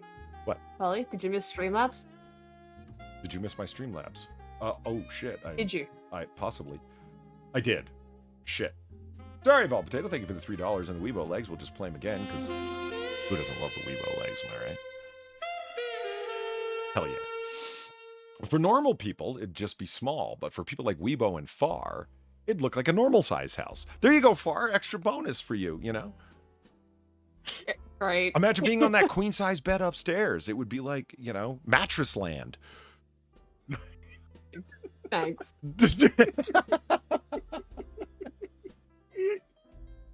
disappear between the sheets, we'd never find you again.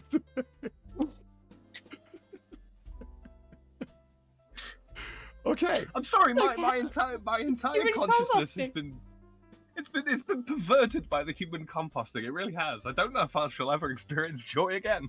I cannot even blame you. The Hill, which is supposed to be a news source, okay, they've got a section that's specifically for progressive politics and promoting progressive ideas and policies and individuals.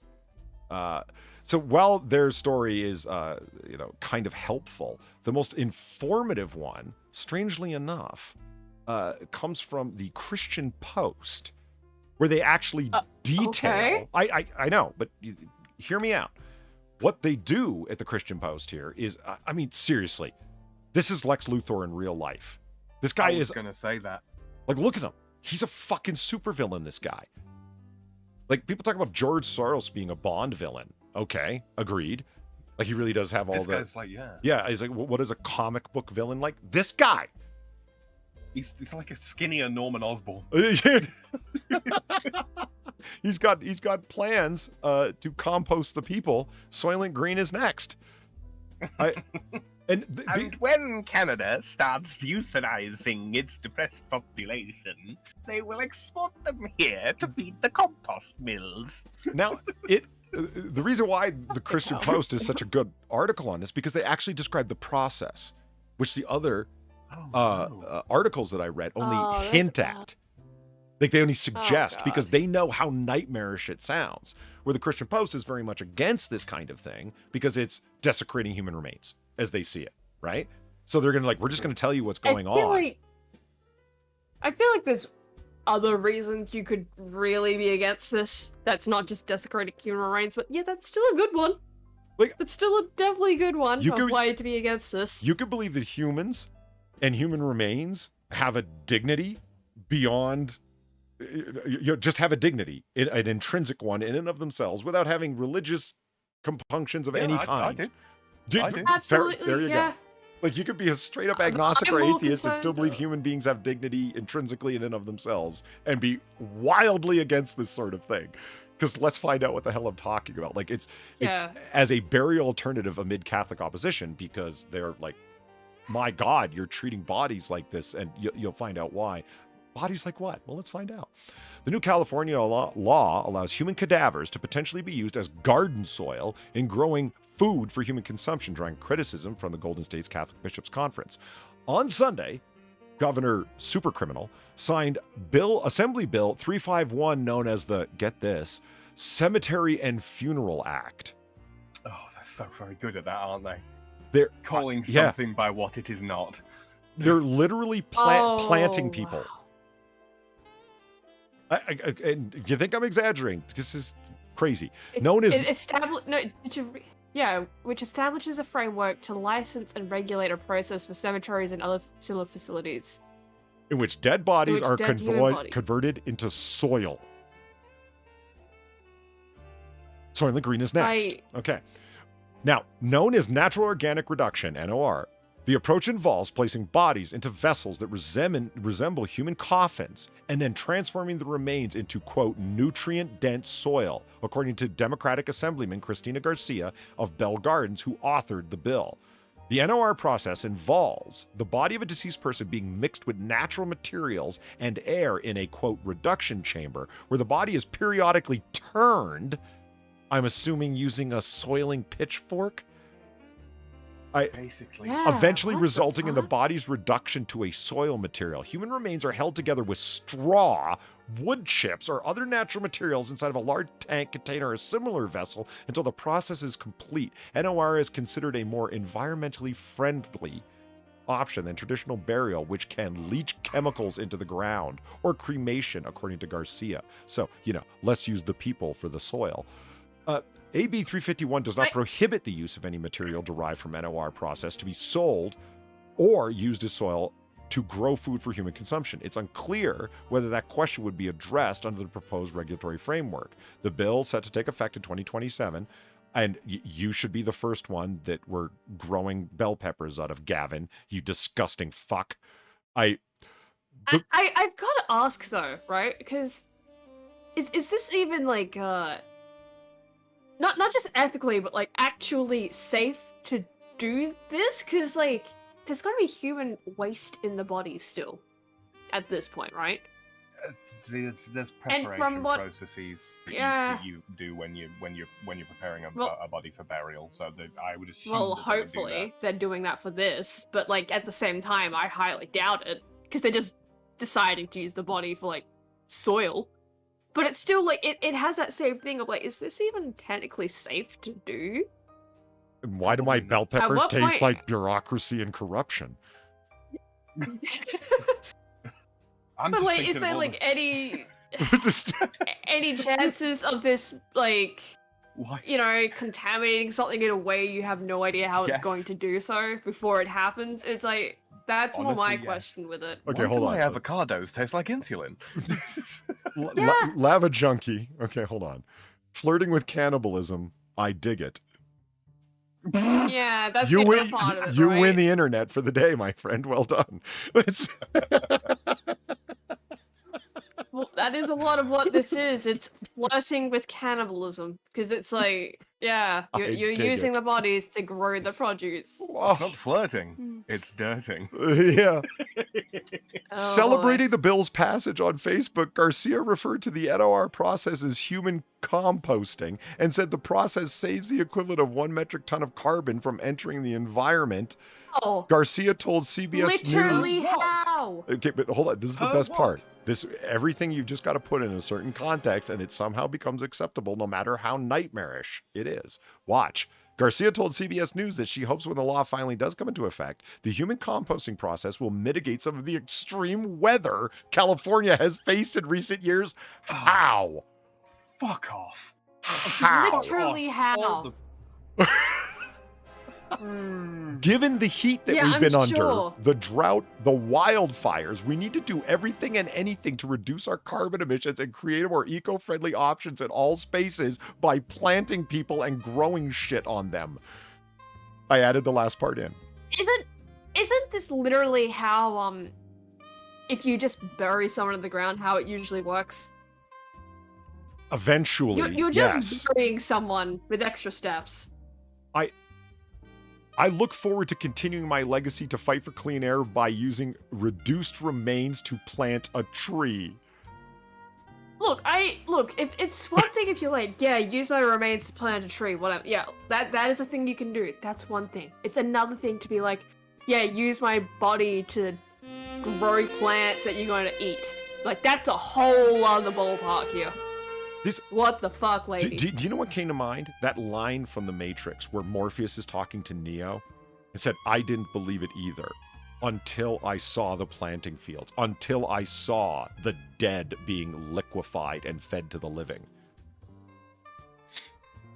And I'm like, why is that line from that movie coming to mind in this? Gee, I wonder. Yeah, I fucking wonder. Oh, wait a minute. Huh. That's wrong. Screen. This there. Serpent 21. the Thank you thing for the is, $3.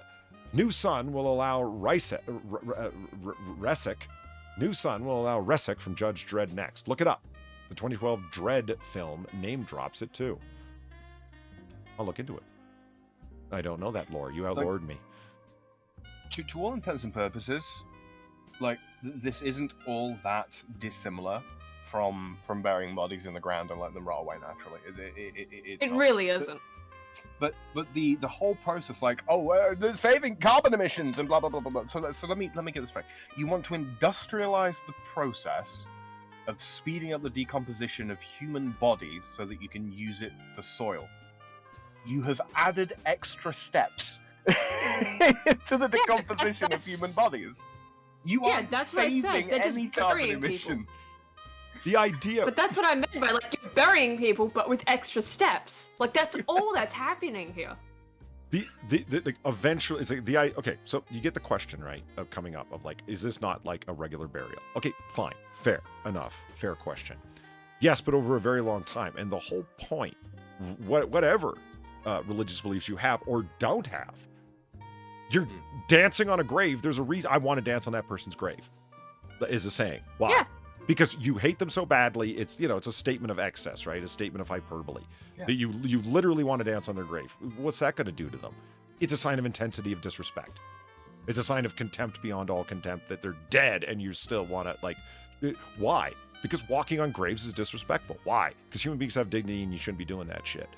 So when you're creating a process that expedites somebody's decomposition and you're putting them in an area where not only is it not a quote sacred space, or is it a cemetery or an area of dignity where you bury human beings, where people can go visit their loved ones or their great grandfathers or whatever the hell, you've turned it into a fucking farmer's field.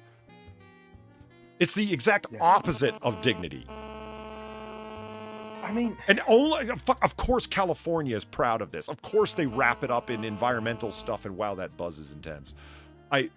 Yeah, that was intense. I get tech problems. I'm not blaming anyone. It's just a little wild. And look at this smiley motherfucker. Yeah, really? Let's do it with your mother. You should be happy. You steely-haired freak. Yep.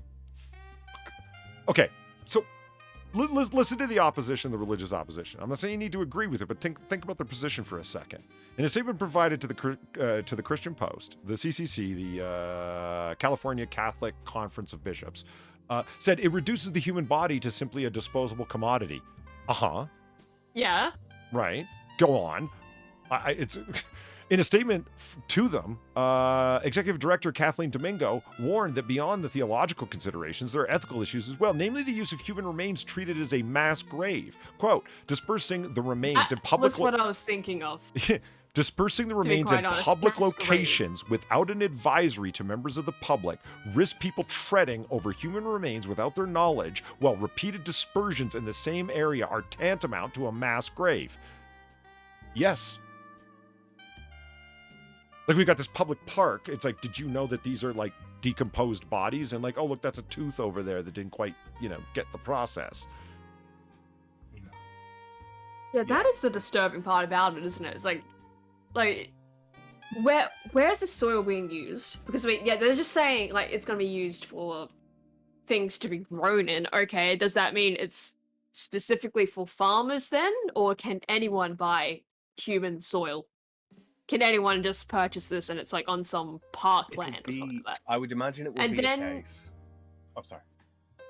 No, and then there's the other part of it. It's like, okay, so say like this stuff goes out, right? Are you going to label it human soil, or is it just going to be on the market as just soil? Buy our shit, and they're not told what it is exactly. Yeah, well, why would you? That's exactly it. Yeah, why would you tell people what is in Soylent Green? Yeah, which just leads to the other thing of like, so you're going to sell this shit, use it, and not tell anyone what's in it. Yeah, that's a nightmare. Both in like the literal sense and the fact of like, yeah, that's totally not going to have some future effect far down the line of people realizing and like lobbying whatever the fucking going. Yeah, that's kind of fucked up. Do you know? Okay, you know the homeless population in California. It's massive. Okay, and and people pass away in hospitals all the fucking time, especially illegals that they cannot turn away. Legally, anywhere in the United States, you can't turn someone away from a hospital.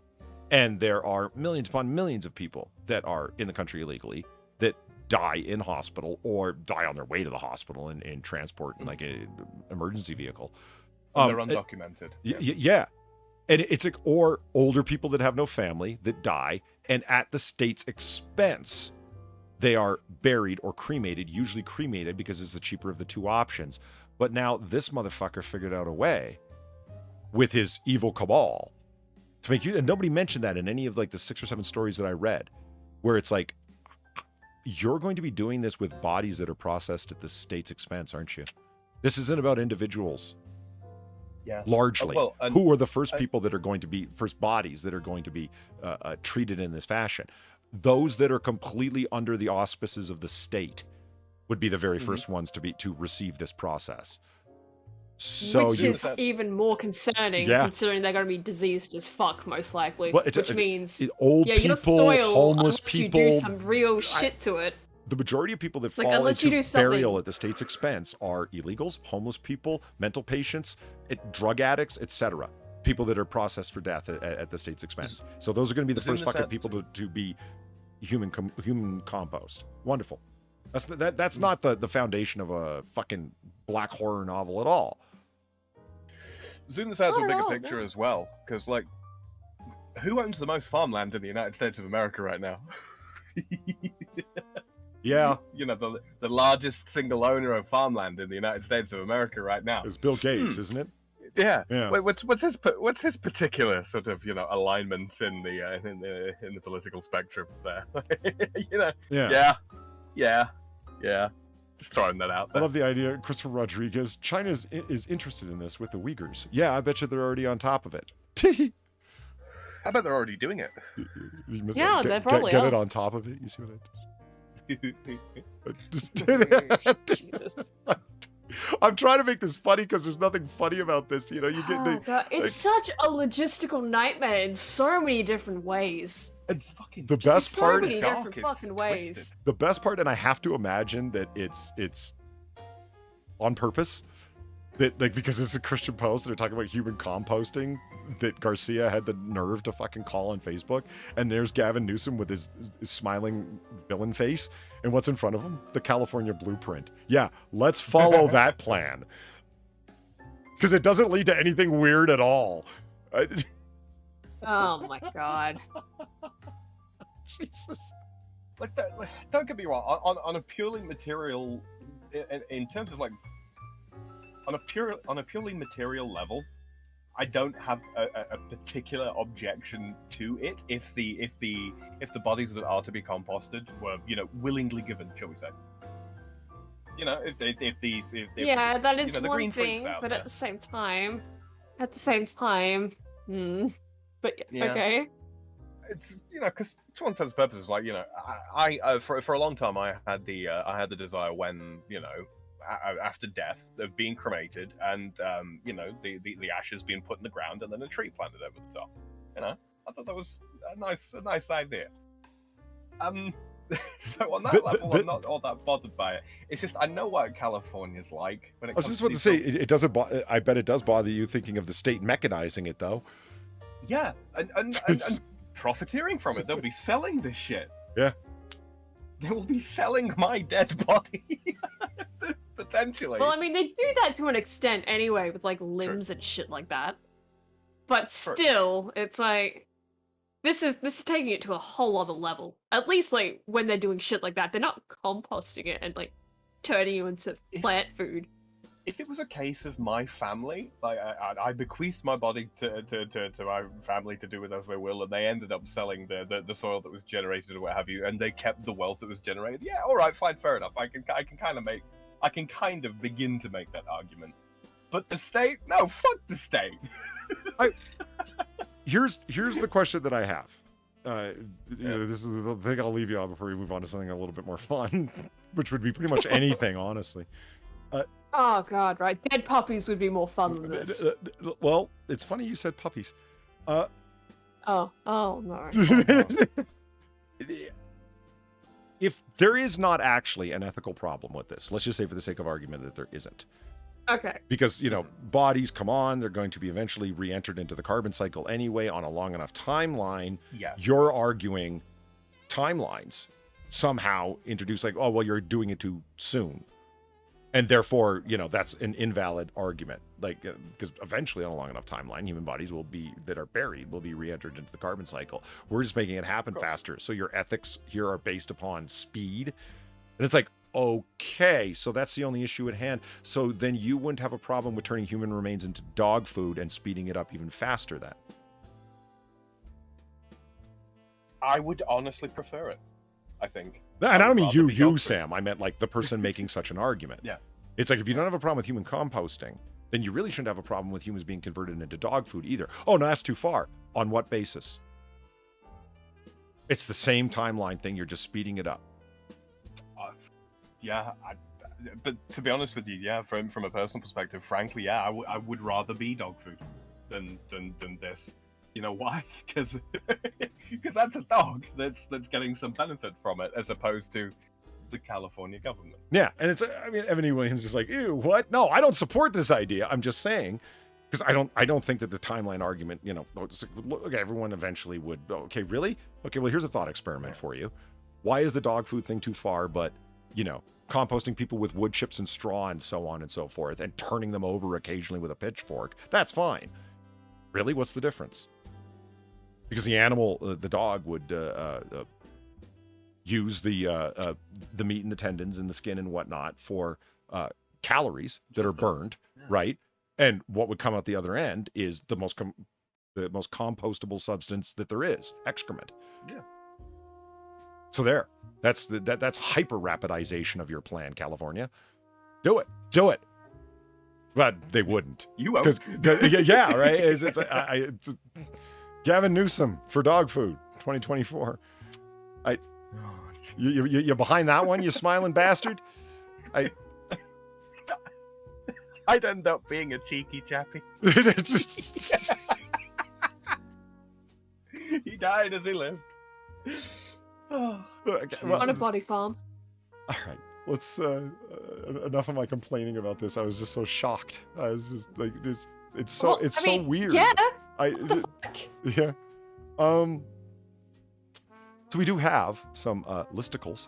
They're not actually listicles, but they're lists. God. Okay, so you have a choice, lady and gentleman. Oh, we have a choice. Yeah, you do. Great. Well, okay. Hold on. Potato is incoming tip. Well, Potato, thank you for the $1. I might be the only one, but I want to have a sky burial. Like, put my body on a mountain and let the birds eat me to the bones. Then hopefully the birds would shit on someone else. That's the dream. Yeah, see, I don't really think Personally, I want that glitter cannon. But you like the glitter cannon? That Yeah, I do. Yeah, I like the glitter cannon. Yeah, like you get turned to ashes and like they mix you with glitter. And they put you in a cannon, the glitter cannon. Quite a fan. That is very fitting for you, Far. That really is quite fitting.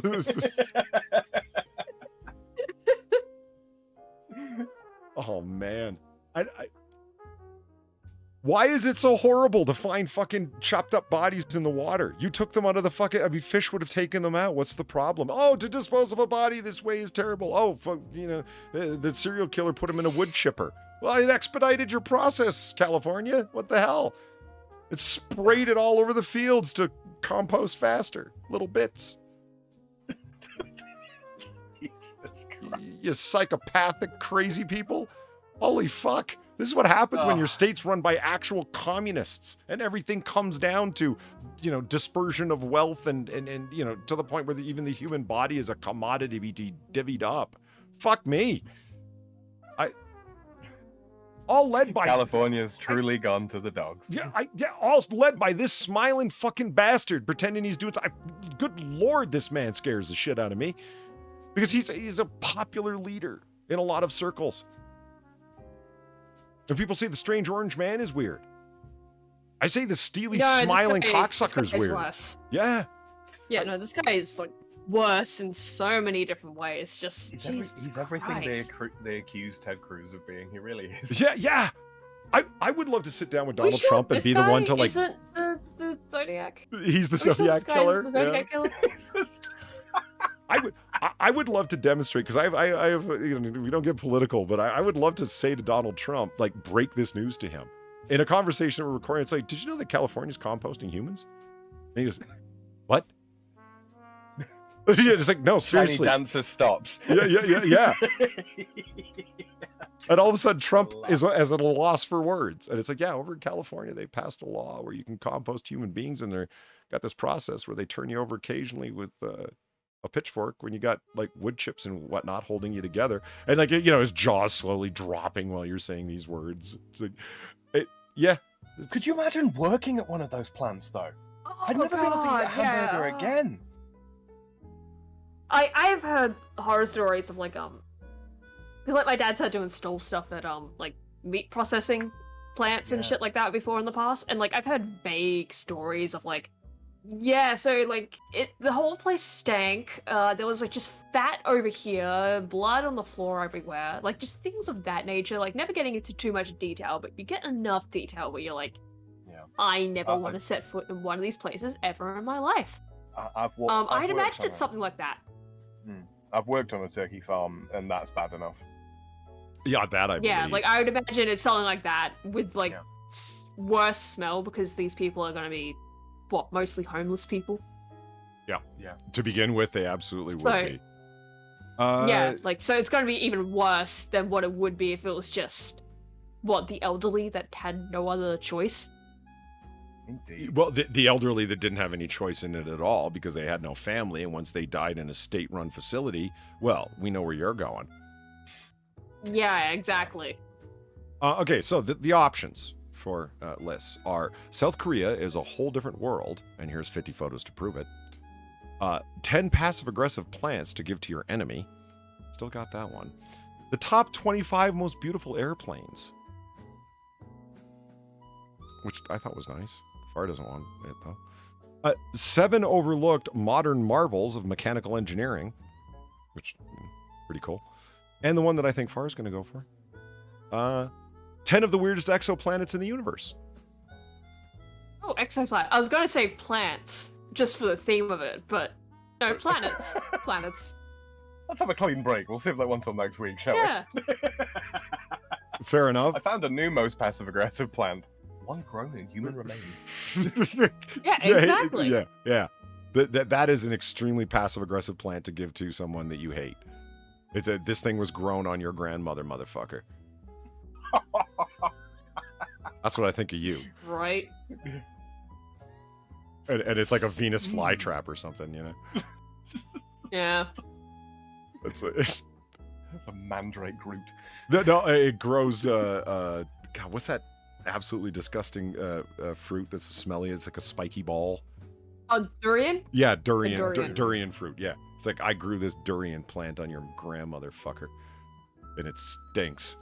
Like your whole family. That is some like old witchcraft bullshit. Yeah, right that's there. not passive aggressive. That's just straight up aggressive. Like, that's hostility and aggression in botany. That is some starting blood feud shit right there.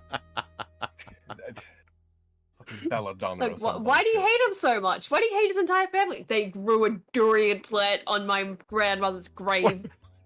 Yeah, that's a multi-generational beef for sure. There's no Yeah, question. right? Yeah, she was a lovely woman. She was a saint, and now she stinks.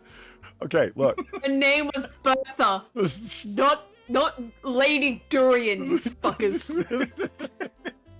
So Far's got for Exoplanets. exoplanets, and Peter says exoplanets. So Sam? I recuse myself from voting, as I've suggested. No. You were a guest at the bar. You're sitting in one of them stools. There's no recusation or whatever the word is. Recusal. Recusal. Yeah, fuck it, exoplanets. Let's Yeah, go. Give the alright. people what they want, Polly. I was gonna save my vote till the end, but doesn't matter. Let's see what they make up for planets. Are you trying to say we're gonna see a bunch of artist impressions of bullshit, Far? Yes. Yes. That's exactly But what I'm this is saying. the BBC Sky at Night magazine. They would never make anything up, would they? Yes. Yes. Yes, they would. Facts about the strangest and most unusual and downright cool exoplanets astronomers have discovered over the past few decades. Actually, or have postulated. They discovered their imagination. Still don't believe. I still don't believe there's a planet where glass is raining backwards. Right. Or the raining diamonds on which moon is it? In our solar system? Not a moon. It's it'd Saturn, be isn't it? Uranus or Neptune. One of the Was two. it actually a full-on planet that was supposed to be raining diamonds? Yeah. I believe so. Okay. Yeah, not the moons. My god, not the moons. None of them really have weather except for Titan. Who wouldn't want to leave Earth? Possibly Io? Well, Io's a moon. But that's like dubious at best. And named after the only Greek god that's entirely comprised of vowels. Yeah. Short name. The most Two- useless two of all letters. names to put on the Scrabble board. Think about it. You use 2 vowels. You only get 2 letters. Yeah, Terrible waste. that is quite sad. Moving along. I'm not drunk at all. It's fine. Who wouldn't want to leave Earth for the promise of an interplanetary trip to a strange exoplanet? It depends. Is BBC there? Yeah, the alien fish woman. With thousands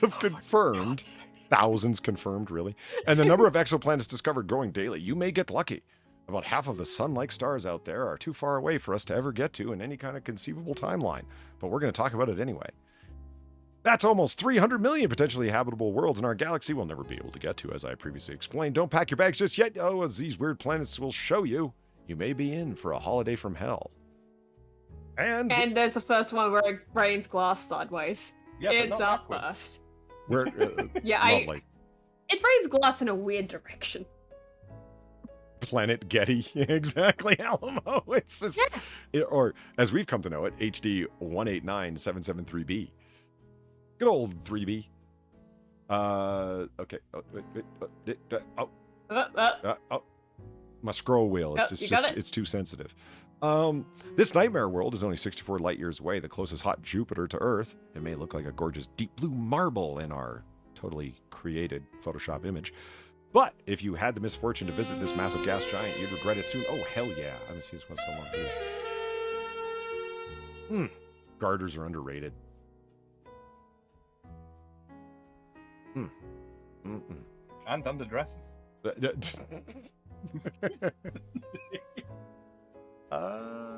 Jeff donated $17. Thank you very much, Jeff. Greatly appreciated. For reasons, Pluto. Pluto would be a good one to visit. I mean, you don't count as a planet anymore. Might as well call it an exoplanet. Yeah. I mean, technically, what's the definition of an exoplanet? It's got to be beyond the outer asteroid belt, isn't it? The Kuiper belt or whatever? Something like Outside that. of our solar system, basically. Yeah. Well, I mean, right. But my favorite object next to Luna Earth is obviously top of the list because, I'm here and it's nice. For the most part, except for the Marxists. Now, but there's no Marxists on the moon. The Calvinists and the jihadis in China and a few others. But beyond them, it's a great place to live. All my stuff is here. And then Luna, and then following Luna, which is far. You know my favorite object. Eris. Yes. Eris with dysnomia. With its own moon dysnomia. And it spends most of the time outside the solar system. Which sucks. Technically, not really. No, it's still what do you mean? It's still technically part of the solar system, man. It's just really distant. But like I said, it spends most of its time outside of the solar system. Is it orbiting the sun? Because if it's orbiting the sun, yes, it is. Yes. Yeah, it's in the solar system. Do I need to look up its orbital path? Orbits really. No, Polly, read about the fucking planet. Its orbital path is just a really fucking oval, basically. I bring you a nice list, and you spend all your time arguing about fucking Eris. She's my favorite character in classical Greek mythology, and there's a planetoid named after her. I say this though, Polly. No, but I say this though, Polly, because there's a bunch of them out there that are in the same kind of situation as Eris, where they're all orbiting.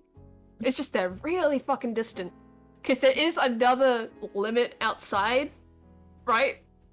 Beyond just Neptune, right? That's the actual true edge of the solar system. Is Neptune? No, way the fuck beyond. When that satellite that went past Pluto and actually took pictures kept going. That's where it kind of fucked up, because there's an actual space beyond there where it will destroy satellites. Right. That's the actual true edge. Eris is still well inside that. Yeah, where Voyager 6 went, and then went to the robot planet, and they gave it a giant ship, and it came back as V'ger. Fuck off.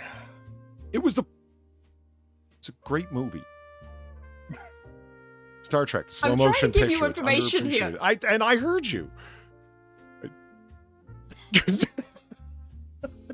Sam brought us a nice list, and we're ruining it for him, Far. Well, I didn't try and claim that Eris wasn't in the solar system. Well, Ebony asked, the Greek goddess of chaos is your favorite? Well, yeah. Yeah, because of the role that she plays at the beginning of the Iliad of the Greek and Trojan War. That she's the one who starts it. Because she wasn't invited to the party. And how she caused some maleficent shit. Yeah. Sam, do you know the beginning of this? You're a literature guy. The beginning of the Iliad? Not off the top of my head. No, it'll probably sound familiar though. She doesn't get invited because they're like, we don't want her here because she's kind of discordant and is going to cause fights. It's how she is, you know. And so they didn't invite her. It would have been better. You would have been better off to just invite her and keep her happy, because after not being invited, she gets upset. So she comes up with this plan, as she does, because she's not just chaotic; she's brilliant with her chaos, and that's the part that's the most fun. She takes advantage of their own hubris and arrogance. You know, it's like, how do I get them to fight amongst each other? You don't want me there? Okay, fine. I'm going to ruin your little party. So she creates a golden apple and writes upon it, "For the fairest, for the most beautiful," and throws it over the hedge into the party. And it's Aphrodite, like an otter throwing liquor bottles over a fence. It's not unlike that at all. It's Aphrodite and Hera and I think Artemis that get into a fight over, well, the apple's for me. Why? Because I'm the fairest bitch. And it's like, yeah, you wish you were. So drunk. I've always found that so hilarious that it's like, it's just classic mythology, right? The gods fighting amongst themselves for these petty little reasons. And it's Eris who's able to take advantage of it because she knows them all so well. I'm going to start a fight simply by throwing a present over the wall. She targets the women. Ain't that a home truth for you? Polly likes women who are shit starters, confirmed. Well, I like Far and Valine, and then they conform to that pretty well, I guess. Serpent21, thank you for the $2. Eris, your favorite character in Greek mythology. I will go for Valeris, the sexiest Vulcan there is.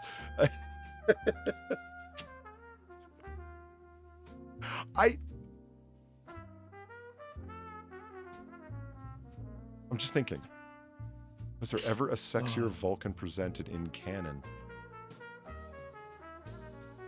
I mean, she had no sideburns whatsoever. And I'm not saying I want a woman with mutton chops. I'm saying she had her her head shaved up, like it was weird. I know what you mean. It's another one of those hairstyles that has kind of been subsumed into the blue hair cult, hasn't it? Yeah, let's just take a quick look here. Oh man, VPNs just kill you, don't they? Look at this. Yeah? Look at this. Yeah, no, I'm saying. You wonder why I don't stream at 2160, people. Now you know. Wollongong. That's great.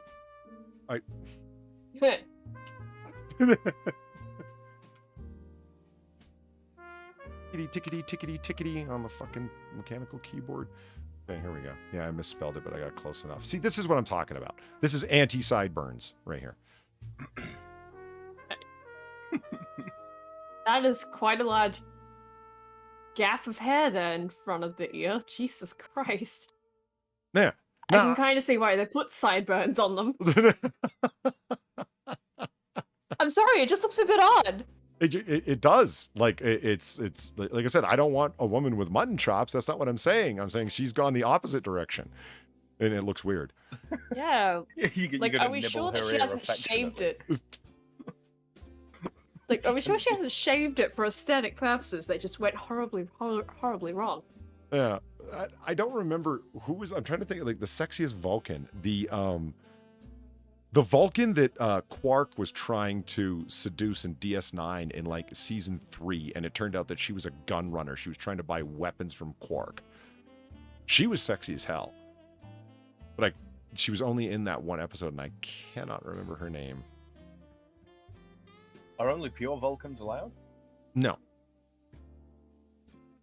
Why, you got a half Vulcan in name? Quarter Vulcan? I'm thinking. Mm-hmm. Let me see. Quark, Vulcan, Gun Runner, yes.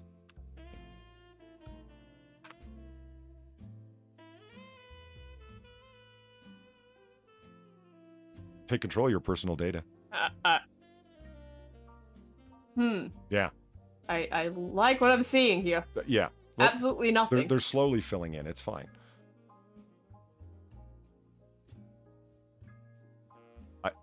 Jesus Christ, Polly. I mean, I got a powerful Wow. VPN. It is bouncing over every layer of Tor in the world. Look at this. Fucking wow. When she gets a little snippy, Yum. get out a phaser. Right for the head. Kirk knew how to deal with this with a woman.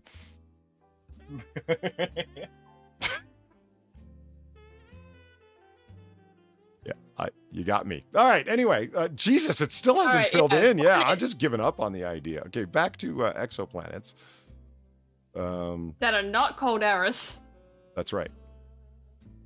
Here we are. There we go. Okay. Yeah, we're As well as spun furiously by winds blowing as fast as 87,000 kilometers per hour, you'd be cut to shreds by glass rain. The planet's delightful blue color is a reflection of the silicate in its atmosphere. Silicate that, when heat treated by the planet's deathly 1,300 degrees Celsius temperature, forms grains of glass. Therefore, it rains glass sideways. That is the logical conclusion here. Yeah. Now here's the thing, right? Some of the stuff I do believe they are able to kind of suss out from a distance, right? Spectroscopic Like- analysis, yeah. Exactly, right? Like colors and stuff like that, possibly. Temperature, absolutely. Like they can usually get that close enough. The size of the damn thing, yeah, that too. Like they can get things like that. It's just when you start saying shit like raining glass sideways, that's when you kind of start to get a bit, you know, that's when it becomes. Are you sure about that one? You could test for that. You could test for that experientially. You could create such You an could. environment. But at But the to same be honest with time, you- it's like, Is it really rain if it's not falling down? No, okay. I mean, I've been in hail, I've been in some intense glass hail. rain. I've been down in New Orleans when it was raining like a motherfucker, and the wind was going like fucking crazy. And so the rain was, well, not going directly sideways, was as close as you ever want it to be. Because of how I'm just powerful thinking, you know, the wind was. Fucking 8,700 kilometers per hour. That's a little bit more than 5,000 miles per hour. Yeah, it's little sharp beads of glass. That's not hitting the ground. Come on. Yeah, fair enough. I mean, I don't even understand how you're going to land on that planet, or why you would want to. And Well, Very fucking I don't carefully. think you even can, considering it's saying it's a hot Jupiter, so it's like, Yeah. so gas it's giant, like a Jupiter-like planet, so it's a gas giant. It's a literal gas So giant, you're yeah. not landing on it in the first place. There may well be a rocky core. I don't know. It doesn't say here, does it? Yeah, but like, why would you want to get to that core in the first place? Like, Yeah. it's raining glass sideways, apparently. Yeah, and the pressure and whatnot, the kind of ship you would need to build to withstand the quote-unquote surface to be able to get to said rocky core would be so insane. That it's just Yeah, not worth it. exactly. Like, there's no real point I- in I- doing I that. love- You're better off just doing what they usually do and just sending a satellite on a suicide mission into it than landing on it yourself. I love this conversation between Evolved Potato and Ebony Williams, where it's like, and Evolved Potato ends it by saying, "It doesn't matter. I control the IMDb lore, so it will be how I see it." And I still hold Evolved Potato responsible for writing the lore onto IMDb that I'm a furry. As you should. I have no. As you fucking should. I openly admit I have no proof, but my suspicion is strong. I just, Well, no, you have the proof right there, because he said he controls the IMDb lore, meaning he wrote that in there. Yeah. That's all the proof you need. Next okay. planet. World Stripped Bear, TOI 849b. Lots of bees. Yeah. Discovered in 2020 by NASA's Transiting Exoplanet Survey Satellite, or TESS, it's no fun at all on TOI 849b. This exoplanet orbits so tightly to its star that a year passes in 18 hours. Fuck me. And Holy shit. don't bother with constant birthday parties, though, as there's no atmosphere, and the 1,530-degree heat would melt the cake. Not to mention your Well, skin. With that attitude. Yeah. What makes Toy A49 particularly weird, though, is its strangely hybrid nature. While it's around the size of a gas giant, like Neptune, it's dense and rocky, not gaseous. In fact, it's the largest rocky world yet discovered, 40 times as massive as Earth. It may even be the first Chthonian planet to be detected. The exposed remnant core of a gas giant that has that's had its atmosphere mostly blasted away. Interesting. I mean, that's interesting. Yeah. That's interesting. Just imagine how big that gas giant must have been before it had its atmosphere blasted away. Yeah, holy fuck. Vol Potato says, I admit it, I did it. I took time out of my day, too, to create it. I'm proud of it. Just like, I took time out of my day. There you go. Yeah, in a court of law, a confession is as good as proof, right? Yeah, there you go. It was a Vol Potato. Wasp 12B, puffed up planet in a death spiral. Oh, is this the one I think it is? Where it's like being sucked into the star it's orbiting. That's kind of cool. I've seen this on Trek a few times where there's like, a planet that's so close to another planet that it's pulling its atmosphere off. Like, that's kind of cool. Just 3 million Just 3 million or so years from its eventual fiery demise, Wasp 12B is aspiring inexorably towards its doom at the hands of its yellow dwarf host star. New research has shown that the planet, located 600 light years away in the Arugula constellation, is now so close that it's begun. I'm not even gonna. It's fine, Sam. Just let it go. It's salad constellation, and distorting under the spell of the star's gravity, while intense radiation has caused it to swell up so much that it's falling apart. I love it. It's literally a dying planet. Yeah, the credit is from NASA and Bacon. Thank you, Bacon. Really appreciate it. Yeah. Well done, smoked slices of fatty pork. Well, Bacon had, they related really strongly to Wasp 12B. Because they too face a demise very soon. Rogue worlds. Exoplanets on the loose. Many exoplanets may be scary and inhospitable, and they may come in different sizes, colors, and densities, but at least they'll be reliably do one thing, orbit a star. Or do they? Well, most planets are locked in orbit around their sun. Some worlds are actually roaming the galaxy untethered, with no parent star, and no light to warm them. Life is dark and cold there, with nomads adrift in the vastness of space. Like my heart. Yeah. Yeah, I was just about to say, it sounds like my hopes and dreams. Fuck. Jesus Christ. Funny how the universe keeps expressing itself in the same ways. There was a great episode of Star Trek Enterprise called Rogue Planet, where they went to a dark planet just like that. It was actually really interesting. Everything there was like there was all sorts of stuff there that was bioluminescent, and it's like, how were there even plants there? There are plants without chlorophyll because there are such things. There's like everything was like fungus based, if you know what I mean. And the surface was warmed from extreme geothermal heat. So it was possible to like land on the planet and walk around it at an oxygen atmosphere. It was really cool. It was a great episode because there were hunters there, and that hunting is extremely regulated there. That you wait years and years and years for the opportunity to go there and hunt. But their big secret is what they were hunting was a sentient species, and they didn't want to tell anybody because it was like the greatest game that they could find. Oh, fucking, that's some Alien versus Predator bullshit there. Yeah, well, it's.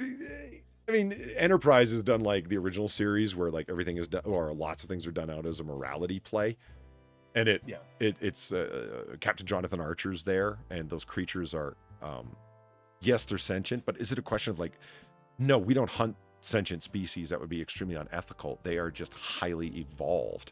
It's like, do you think that I forget what the example that they gave, like an octopus making itself look like a rock is like, or a chameleon changing its color or whatever, does that display sentience? No, it's just an instinct that it has and something it does naturally. And that's what those hunters were arguing, that the wraith, as they called it, that they were after, that's all it was doing. How is it able to hide so well?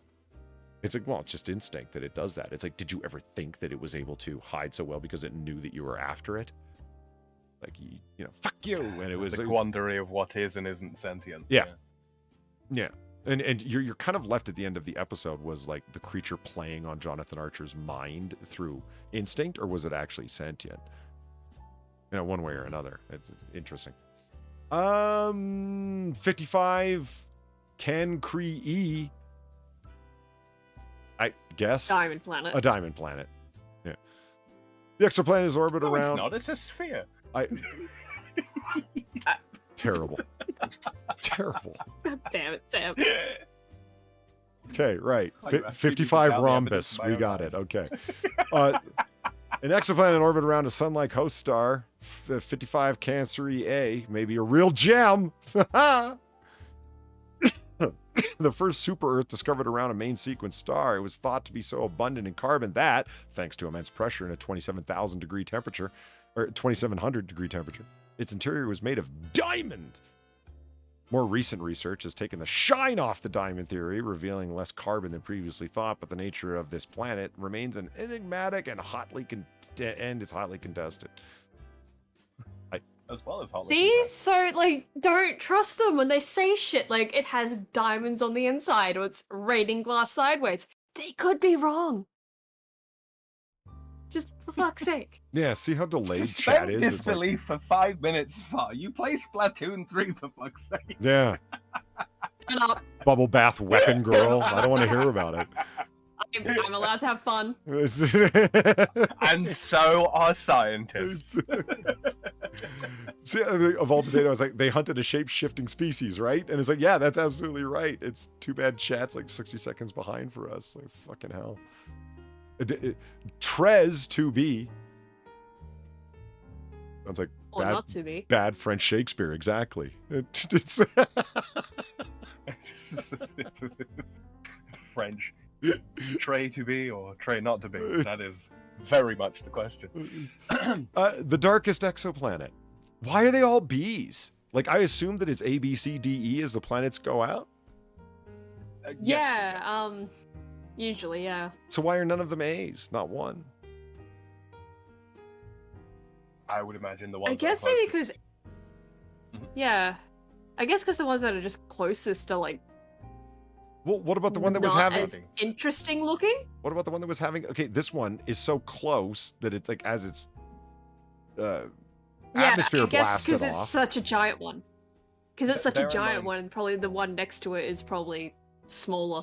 And then, Bear in mind that the A, B, C, so on and so on and so forth doesn't necessarily refer to planets. It can refer to any large celestial body in orbit around a star. So a sufficiently large asteroid or something like that would also fall under, A.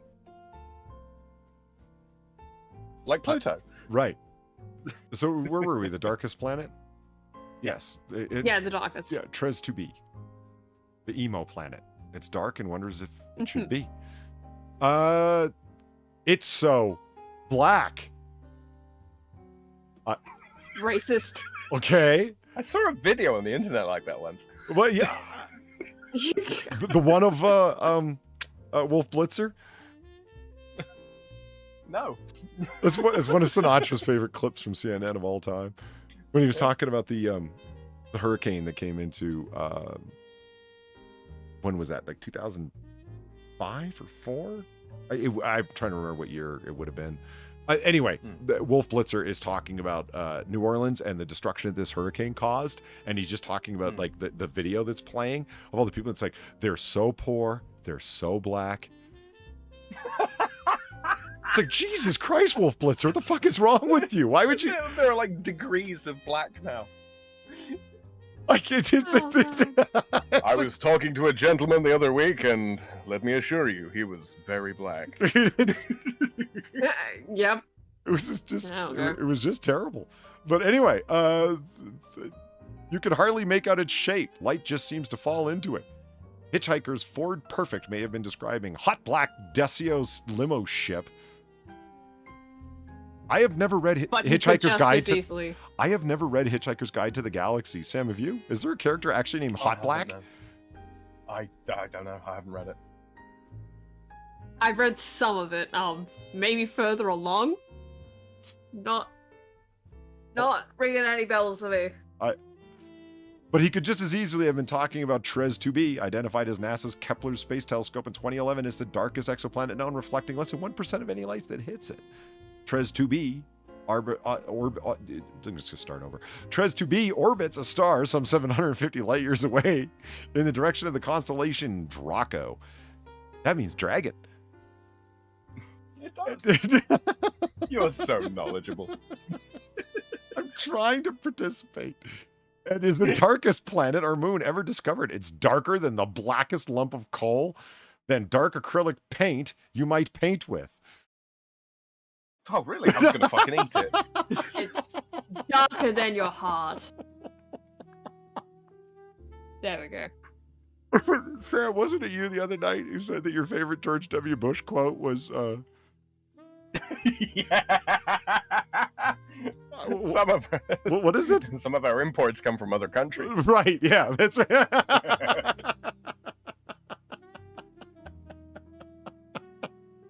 That's just what leapt to mind. It's like, like dark acrylic paint that you might paint with. Then again, you might not. Yeah. It's just ridiculous how dark this planet is, said study lead author David Kipling from the Harvard-Smithsonian Center for Astrophysics. He may be a good astronomer, but a literature writer, he is not. Kelt 9b, the hottest exoplanet. All right, then. Ultra-hot Jupiter-like exoplanet Kelt 9b is so scorching that it's even hotter than many stars. It orbits so close to its sun that its surface sizzles at 4,300 Celsius. So hot that it has atomic iron and titanium in its atmosphere, and a year that lasts less than a day and a half. Using data from the Spitzer Space Telescope, I've never heard of that, you made that up. Researchers have found that extreme temperatures on the planet's day side cause molecules of hydrogen gas to tear apart, only to recombine when they float to the relatively cooler eternal night side, before being torn apart once more when they move back into the furnace. Well, shit, that is hot. Yeah. Did you guys ever watch Red Dwarf? Smith. Occasional episodes. Yes. Yeah, just occasional episodes. I haven't seen the whole thing. The whole damn thing. Thank you, Gamervaline. Yeah, Katrina, that's right, Hurricane Katrina made landfall August 29, 2005. I had just left Panama City Beach to start my senior year. It's also where I met my boyfriend. Favorite subject?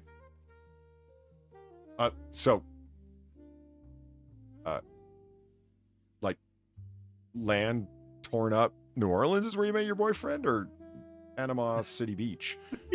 Yeah, she dragged him out of a fucking water flow. You never know. Caught with a big net. Rescued him off of a rooftop, or found him down by the levee. You never, you know, all sorts of possibilities. She's led an exciting life. HR 5183b, of course, the planet with the maddest orbit. It's fucking crazy madcap. Okay. Wait, so we have a video of this. It looks like. Do you want me to press play? I can do that. Yeah, I kind of want to see what they mean here. So what's the orbit? Oh, wow. What an odd angle it is to the rest of the plane of the system? Well, the fact is, like, it almost hit another fucking planet from the looks of it. Jesus Christ. I don't know. Eris is not on the plane of the solar system. No, but it's so close. No, but that's distant from the sun. Like, the further out you get, the crazier the orbit. That's right next to the sun. That's right next to their star. Gotcha. That's not normal. That's really not normal. Holy fuck. HR 5183b is no blur. It is in no hurry to orbit its star, discovered in 2019. It's a Jesus Christ. That's not a real word. Galumphing. Yeah, it is. Well, okay, what does that mean? It's a Shakespearean word. It's the sort of, if you imagine how an elephant moves as it sort of trots along, that's galumphing. Double check your fucking thoughts here. Galumphing. Let's go with the direct galumphing. Wobbly, shambling. Holy shit! Okay. He was right, Far. The guy with the English degree was right about a fucking word. It just sounds so incredibly made up. And have you ever noticed how the words of the day are actually pretty common? Anthropomorphic? Well, is that not, in fact, what makes them the word of the day, that they're in common parlance or something? You kind of hope there's some unusual ones in there. Yeah, though. exactly. That's exactly what I was thinking. You would think Like- that there would be some unusual ones. I mean, less common. I mean, anthropomorphic. Larraping, for example, that'd be a great one. What? Larraping. That would be a great one. Like as in It's LARPing? there. No. Larraping, under galumphing, synonyms and Oh, antonyms, yeah, blah, blah, larraping. blah, blah, yeah. Yeah. Lumpish, shambling, shuffling, unsteady, wobbly. Sounds like me if I tried to get up and walk right now. Klutzy.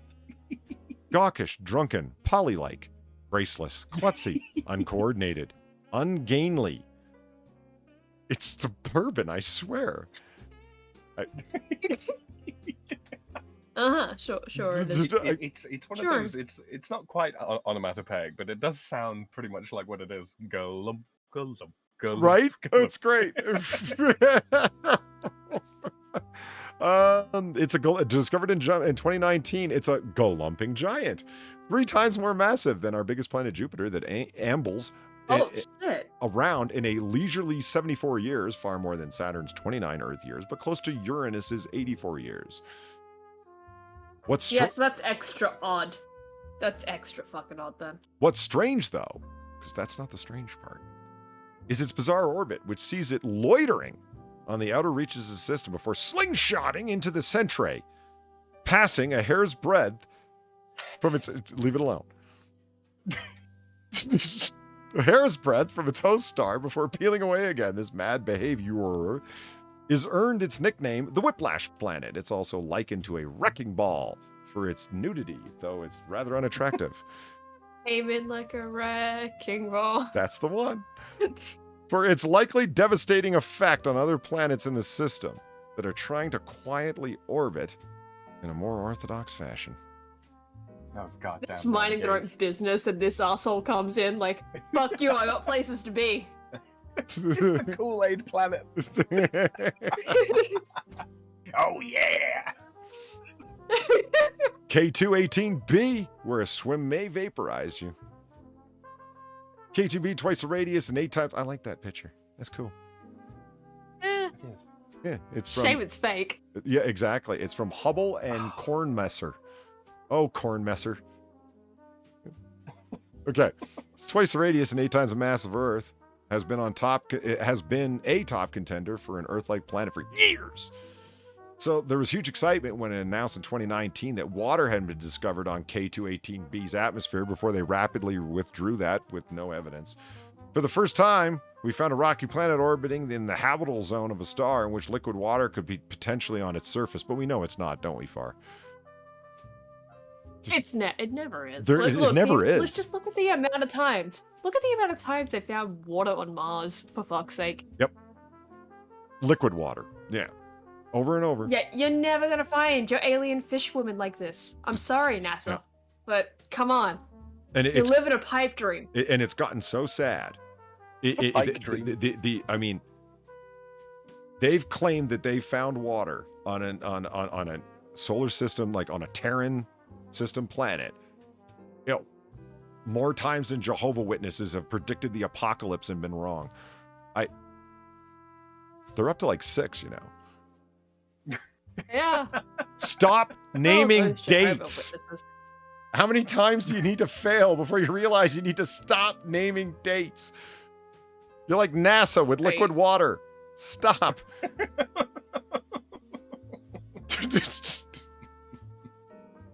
And it's not as if they haven't been able to detect liquid water on objects as well. It's just, I mean, come on, like you have Europa, Ganymede, Enceladus.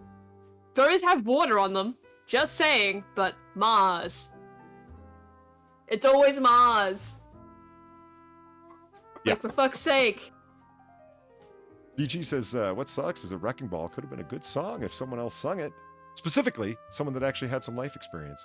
Or could come across like they did with their voice. I agree. Indeed. Yeah. Someone with some actual, soul to their voice, some heart when they sing, that kind of thing.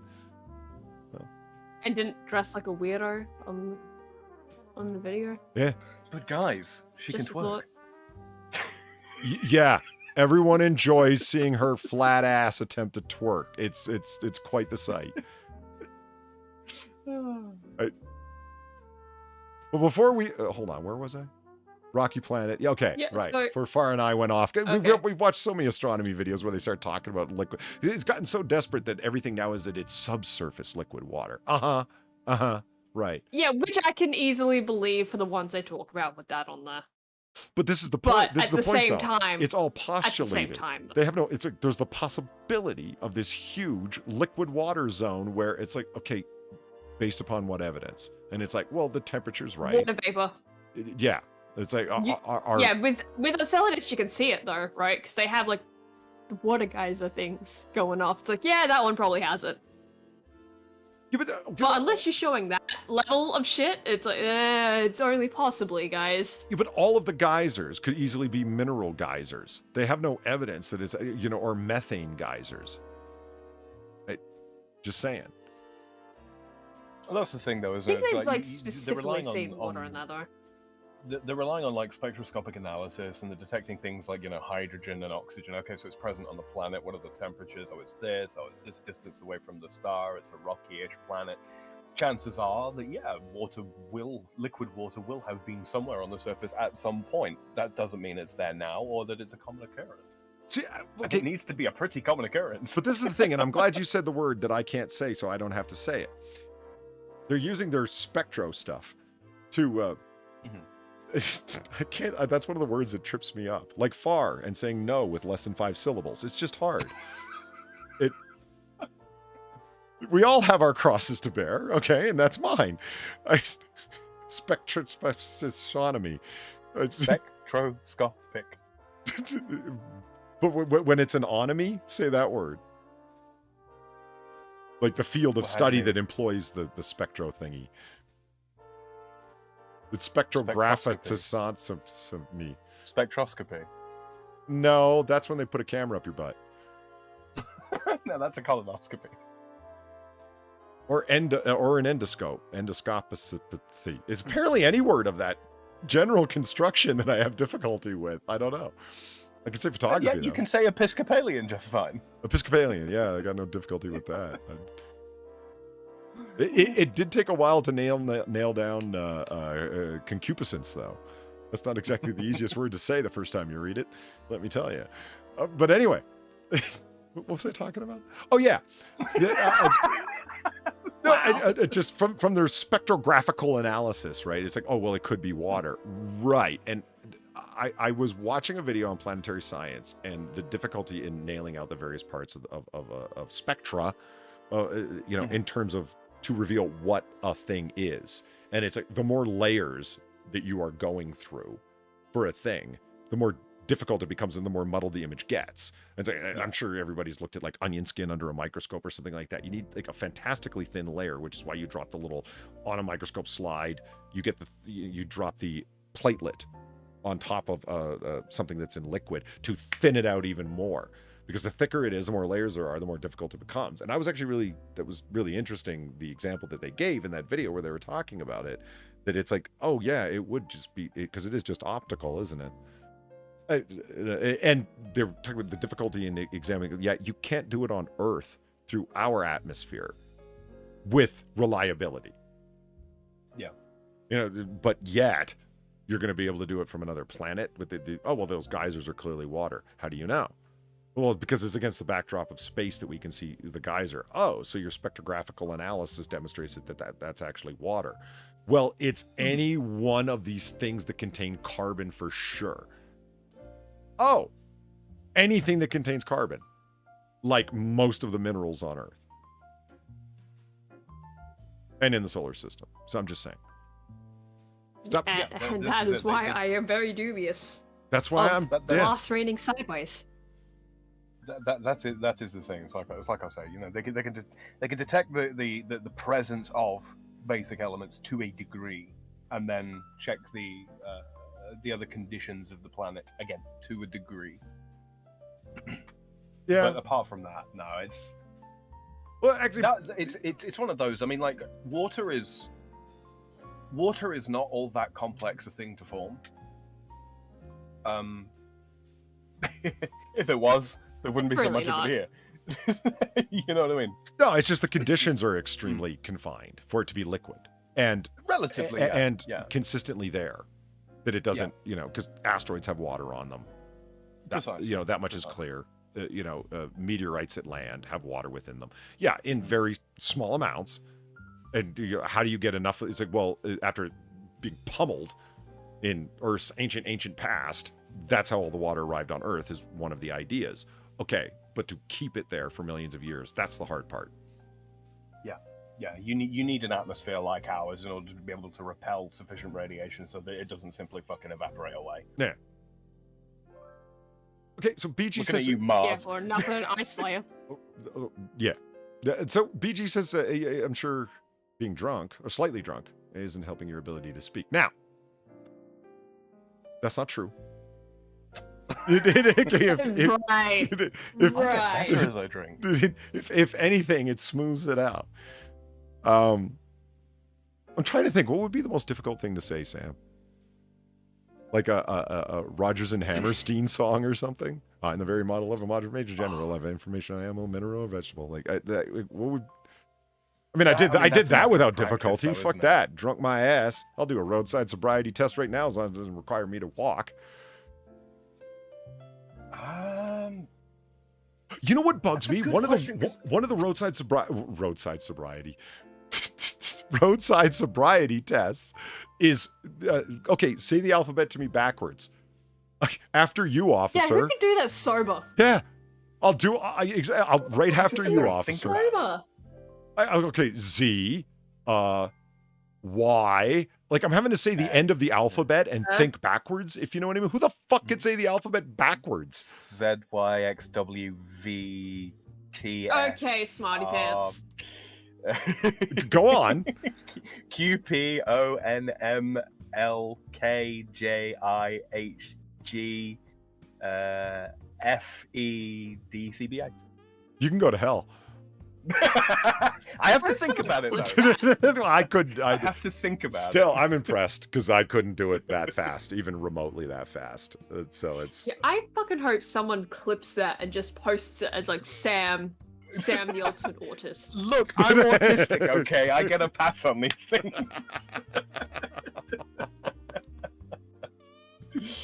I remember when we were doing in the first year of my master's program. Now keep in mind, this is not a science program. Well, it is a political science program, but not like planetary hard science or chemistry or anything of the sort. And one of the tests was the periodic table and just start filling it in. If you know what I mean. We were all standing around someone's laptop. I forget what the fuck led to this, right? And it was like, oh, that's carbon, that's oxygen. Oxygen is 8, and then oh, there's AU, and that's gonna be silver, and then Fe, iron, and when it said Fe, there's like a chorus of 8 people that all went iron. You know what I mean? And I suddenly realized that it's like, I hope I don't fit in here because these people are terribly, terribly nerdy. Like, none of them are chemistry majors. None of them have taken chemistry since high school. I know I haven't. Yet we're able to like nail off like a good 3/4 of the periodic table. It was one of those moments. The only word that comes to mind that immediately comes to mind, I should say, when it comes to words I have difficulty saying, it's a fucking long one. And it came up. I can't remember who I was talking about it with. It might have been you, Polly. We were talking about like, AU is gold. Well, there you go. I don't fit in the group. Thank God. Okay. Go on, Sam. We were talking about like the longest words in the English language. Mm-hmm. And it was like Floxenonai Hillapilla vacation or something like that. Mm-hmm. Something along those lines. I knew it was going to be a it's long, it's like multi-prefaced 30 and letters, suffixed science word. Yeah. Yeah. There are others. I mean, there are some that are kind of like difficult to say when if you're stumbling over words already and the next word happens to be this word, then that can fuck with you. But anemone is one of the really common ones that people struggle with. Anemone. What is that? Yeah, anemone. Anemone. It's a ocean plant creature thing. Oh, okay. They're commonly referred to as urchins as well. Oh, they okay. look like hedgehogs. Yeah. And obviously urchin is the old English word for it. Asterisk is one that a lot of people have problems with. They pronounce it Asterix after the comic book character. It's not the same thing. That no one is going to understand, Sam. Or how about the particularly... No one knows that character in America. Or the particularly American thing of turning EX into EG. Exit. Existential. That one just drives me nuts. And it's regional, too. It's like West Coast people do it hardcore. Midwestern people do it hardcore. I've noticed, like, around where I live, it's like, no, you're going to the exit. It's an existential. It's like, just think of it like ECK is like, that's what the letter X sounds like. It doesn't sound like EG. But somehow it turns into EG when it's put into a word. It's like, X is an interesting letter and a dead giveaway kind of letter. You know the name of the letter? Yeah. A? That's not the sound it makes. It's ah or ah, right? If it's long or short. X? No. The sound that it makes is what its name is. It shouldn't be hard. Why do you keep saying EG? It drives me nuts. I don't know. It's one of my pet peeves. It's Y is a lot like that as well. Although less so in English than in other letters, in other languages. Sorry. In French, it's Y, which literally means Greek eye. Same in Spanish, Y. Yeah.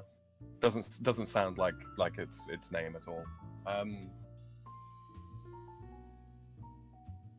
Oh, hello, I'm listening. Yeah, hello. So back to words.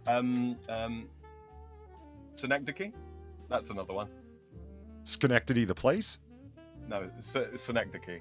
It's a word that or figure of speech where you use a part of something to describe the entirety of it. So I don't know. Like when you refer to like a flowering plant as, it's a flower. No, it's not. It's an entire plant. It's got leaves and a root and a stem and so on and so forth. But it's referred to as a flower.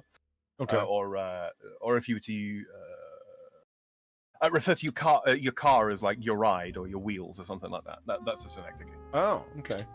I would have difficulty with that because I would keep wanting to say Schenectady. It's if I'm remembering right, it's spelled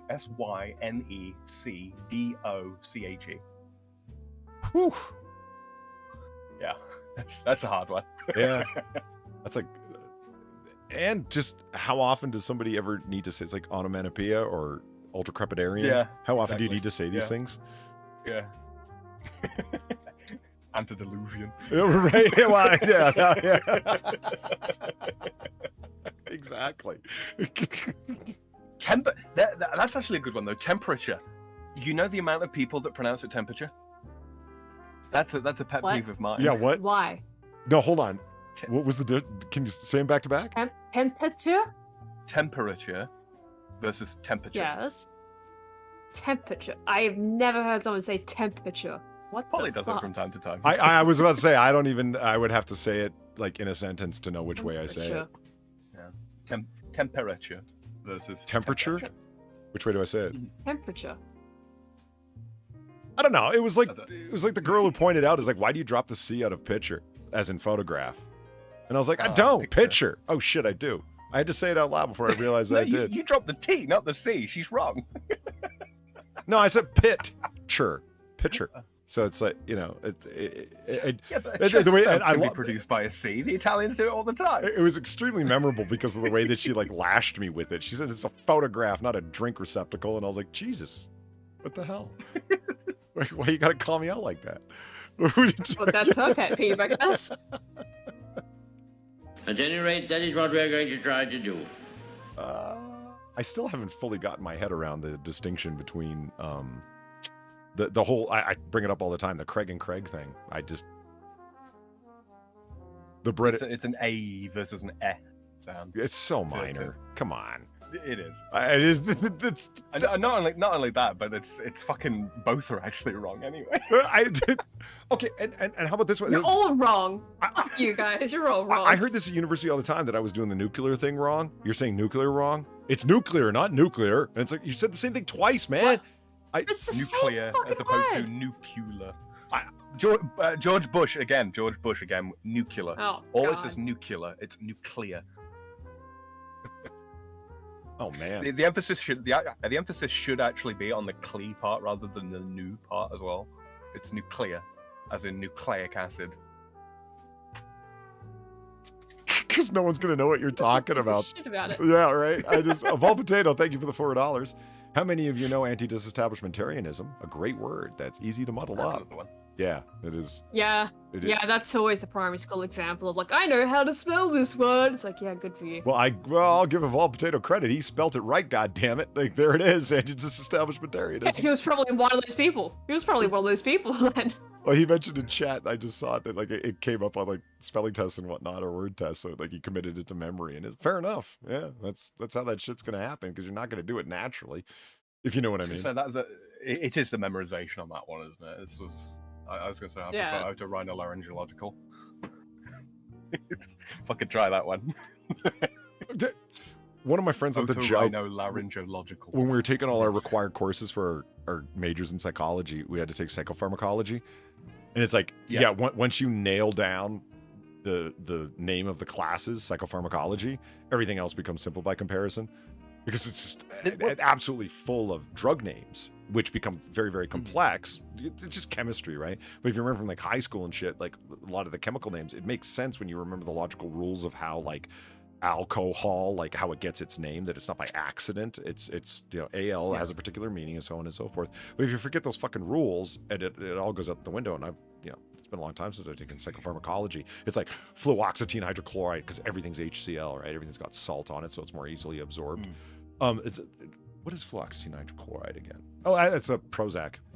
It's psychopharmacology, right? It's like as soon as you can rattle that word off, everything else becomes easy. And I stopped and thought about it for a second. It's like, you got a point. It's a bit like remembering phone numbers, isn't it? Like once you can find sort of like some sort of rhythm to it, like psychopharmacology, it's sort of it remembers itself. Yeah, it does remember itself. So we were doing exoplanets, I thought. We were doing exoplanets. Yes, we were. What was it? Oh yeah, the swim that may vaporize you.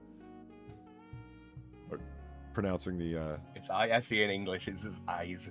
Yeah, well, and there is one thing. Fuck you, Inquisitor. You're a great guy, but I'm never gonna fucking knuckle under this fucking point. It is not pronunciation. I do not have a schedule. We will not be having a rendezvous, you poncy bastard. I will never say pronunciation. Pronunciation. Wait, I don't care how it's spelled. I'll say it the way I damn well please, and I'll split my infinitives when I want to. An American is complaining about dropping a vowel from a word? What?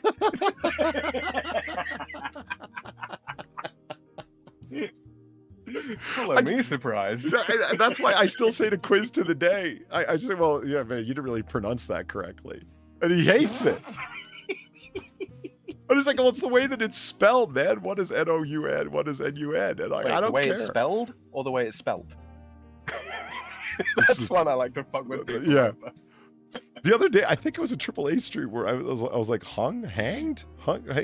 Yeah, it was, because Drunk will cut in with it, hanged. And then I said, okay, right, hanged. So as we hanged out. Man is hanged, a picture is hung. Yeah, I'm never going to remember that. It's like, the you, me, and I thing.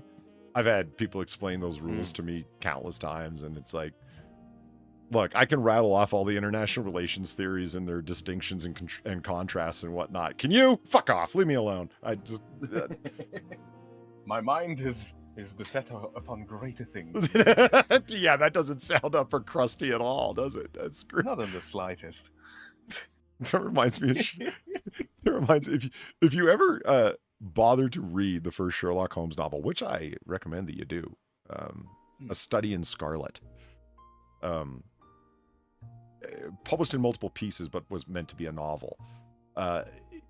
It's great because it's when Watson is first meeting Holmes, and Watson just needs a place to stay, and his friend at the laboratory says there's this oddball named Holmes who is looking for a roommate at 221B Baker Street that you can, and it's Watson and as all the books are presented as like his notes, his story from his perspective. Here's what happened. So it's his detailing of what Holmes is like when he first meets him and what an oddball he is. And Holmes is never presented as being as wildly eccentric in modern iterations, that he's a very together guy, if you know what I mean, that his place isn't messy. No, it was an absolute pigsty. His slipper was full of cigarette butts. There was a set of notices that were stuck to the wooden mantle with a jackknife, like when he went in, like amongst the many other details, right? The place was complete disarray. He was an absolute autist, though they didn't use the word at the time, but everything in his mind was organized perfectly, and he knew where everything was in this, what appeared to be a mess. Like I said, flaming autist, this guy. The thing that always comes to mind is that Holmes did not know that the Earth orbited around the sun. and Watson is expressing this to his friend, like, this man is an absolute loon. This is who you hooked me up with to room with. Did you know that he actually professed to not know that the Earth orbited around the sun?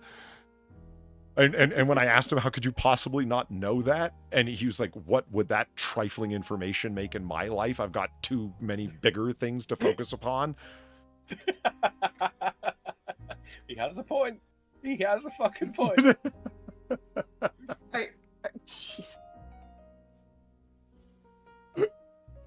Holmes was a flat earther. I just don't think he gave any consideration to it at all. That was the idea.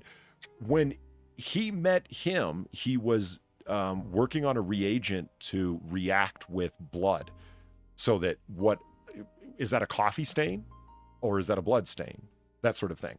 Well, here's this reagent that I've discovered that when putting it upon, it'll react with the hemoglobin that's in blood, even after it being dry, and change colors, thus revealing whether it's some food stain or, in fact, a blood stain. Do you know what this will mean for criminal analysis? And especially for him as the world's most famous private consulting detective. And it was that's what he was focused on. So he never thought about the sun, the moon, the stars, and quasars. It just, fuck would he care? It's just how quirky he was.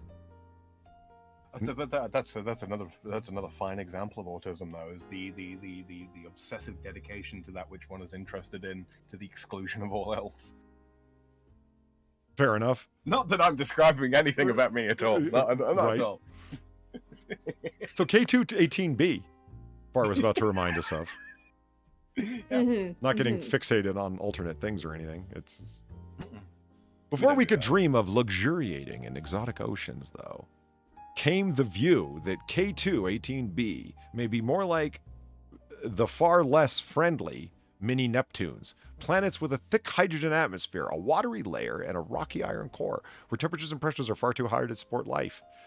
But we're still looking. Suggests K218B could hover in a third zone planet. Never give up. No.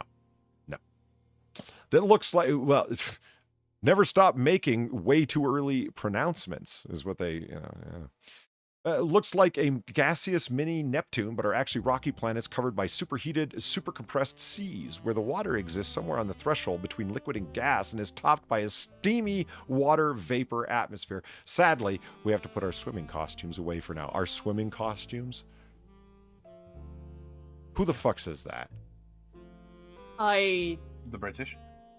British? Is that people? true? I don't know. I'm swimming costumes. I hope not. What else would you refer to the one piece thing that the woman wears when she goes to swimming pool? Swimming suit, swimming trunk, swimming wear. This. Yeah, anything actually other than a swimming costume. Because a swimming costume makes it sound like you're, you've got like, a neoprene mermaid bottom on. Do you know what I mean? That's a very, very modern understanding of the word costume.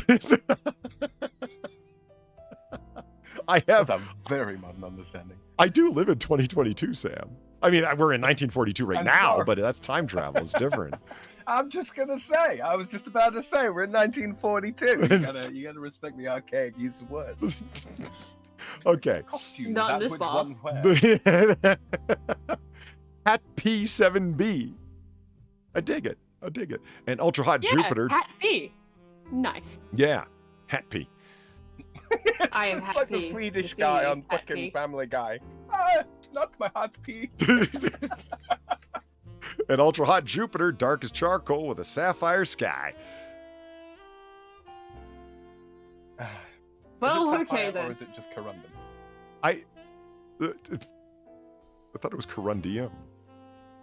No, It's just corundum? just corundum. Are you sure? Positive. There's only one way to find out, Sam. Yeah, he's gonna fucking Google it anyway, so what does it matter? I'm sure. Yeah, there we go. No. Compendium. Parading. Odium. Exordium, now there's a word. We just appreciate how anthropomorphic barely fits in the. box No, set it doesn't. of It actually, I just, skipping. you're right. It actually goes past. You're wrong. God, It doesn't their fit. CSS sucks. Let's just all appreciate for a moment that the webmaster at Merriam-Webster-Dictionary.com is less skilled at CSS than I am, because if you look over at the blackboard, I personally coded that to fit within the frame, and it works. But I don't know what the fuck I'm doing with CSS, and I still managed it better than this asshole. It's like, do they not know that they can use percentiles when it comes to fucking sizing fonts? So how do you spell it there, Sam? Corundi. Just remove the I. You're kidding. Corundum. Oh. Yeah, a mineral. Okay, let's hear it. Corundum. God damn it. Fuck you, Sam. I've been saying corundium for years. You see, Well, that's chat, quite the everybody learns conundrums. something when I'm around. Gary could be worse. I mean, I pulled Sam into hold on. I pulled Sam into being a spurg about chicken noodle soup. It has broth, Sam. It's not dry. What? She said that the ingredients for her chicken noodle soup were literally just chicken and noodle. And I said, well, that sounds like it might be dry. I didn't spurg out at all. I was mocking you. Well, okay. I could be a bit of a dick here, Sam, because we both have similar feelings on a lot. That people, Yes. that people do that. Okay, chat. I'm sure you all know this. That is not a word. Okay, It's not. it's not at all. Have you seen the little sort of like webcomic type stuff where people have invented an alert? Though? Yes, you sent it to me, Yes, and I got I mileage did, out of that didn't I? fucker because I sent it to people where it's like, this is my halot. I love it dearly, and he's hugging it, and it's just. Oh, it's brilliant. But It's brilliant. But you, sir, are using a word that is very similar to the allot, a member of the same species, no doubt, the atoll. Those aren't separate. It's not that they're separate words at all. No, it's Yeah, Atoll. Colin, the difference is I'm not typing it without the space. That's the difference. Okay, so do we want to finish planets before we reach the 4-hour mark? I'm just pointing out how he pronounces things. It can be weird. You were soul. Okay, so I'm 14 and this is deep, dark as charcoal with a sapphire sky. Song lyrics. Let's Sounds like a Billie Eilish song. It really does. Yeah, you see what I'm saying? It's larger than Jupiter with an orbital plane tilted at 108 degrees relative to its host star, meaning it's almost in a polar orbit. Which is actually All right, interesting. then. Well, you know, which planet is that rolls along the orbital plane because it's Uranus. It's Uranus? It's fucking Uranus. It's always Uranus. Whenever it's anything odd to do with the orbit. And any of its moons, orbits, or anything like that, where it's just really fucking strange. Unless they specify Triton, no, it's always Uranus. It's always fucking Uranus. It orbits the star so close that a year on this world is less than 3 days. In fact, it's over 20 times closer to the star than Earth is to the sun. During daytime on Hat P7b, temperatures reach 2200 degrees Celsius. That's hotter than many stars.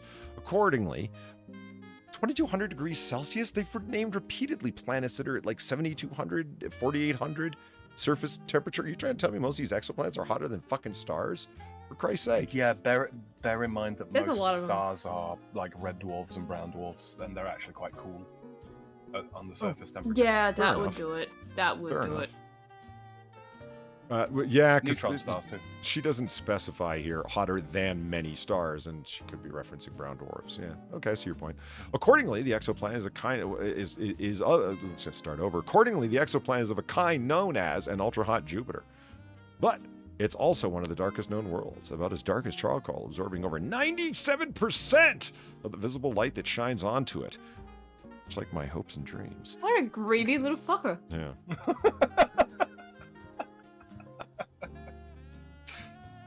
Jane Williamson. Oh, okay, that's the end of the list. She's a science journalist. Well, thank you, Jane Williamson. Although, that right there saying she's a science journalist, that's a hell of a lot more, they usually get with science articles, or space articles. Well, I have to say, it's like, okay, so the irony of her pointing out, or really irony, just interesting coincidence, absorbing 97% of the visible light that shines onto it, as opposed to her face that reflects 97% of the light that shines onto it. Jesus Christ, are you washed out enough, Jane? She's British and works for the BBC. She doesn't get out much. Come on. I mean, if it weren't for shadows, we wouldn't know this woman, in fact, does have a nose and no chin whatsoever.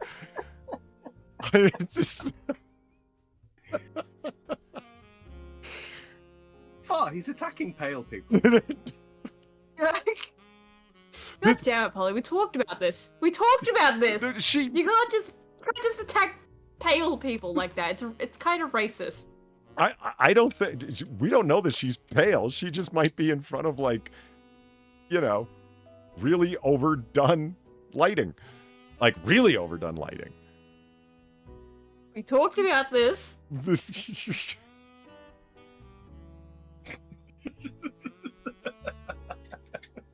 God, it's moving on. Well, I think she's a perfectly nice lady, Polly, and I support our boys overseas. I don't know about you.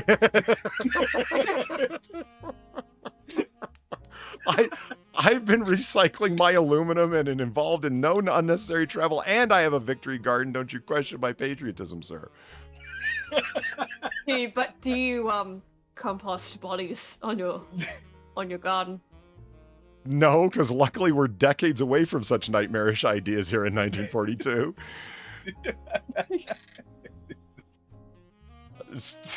Oh, Lord. Man, I had no idea that my name shows up so bright yellow in the CSS. Time for me to go back into my CSS coding and change that. No, it's fine. Don't worry about it. You are the chosen one in chat. Well, yeah, that's what I mean. It's a little too standouty. I could just put like a little. Nah, it's all fine. Don't worry about it. Sorry, I'm just my attention in chat, or my attention is caught in chat with wondering Lisa saying it's your rectum. Never gets old, that one. Yeah, we changed it so you'd stop making those jokes. What is it now? Your rectum. For fuck's sake. Holy Christ. Just hold on. That is. Ooh. That's cool. That. I like that. Okay, I don't. Okay, well, let's just show chat what we're talking about here.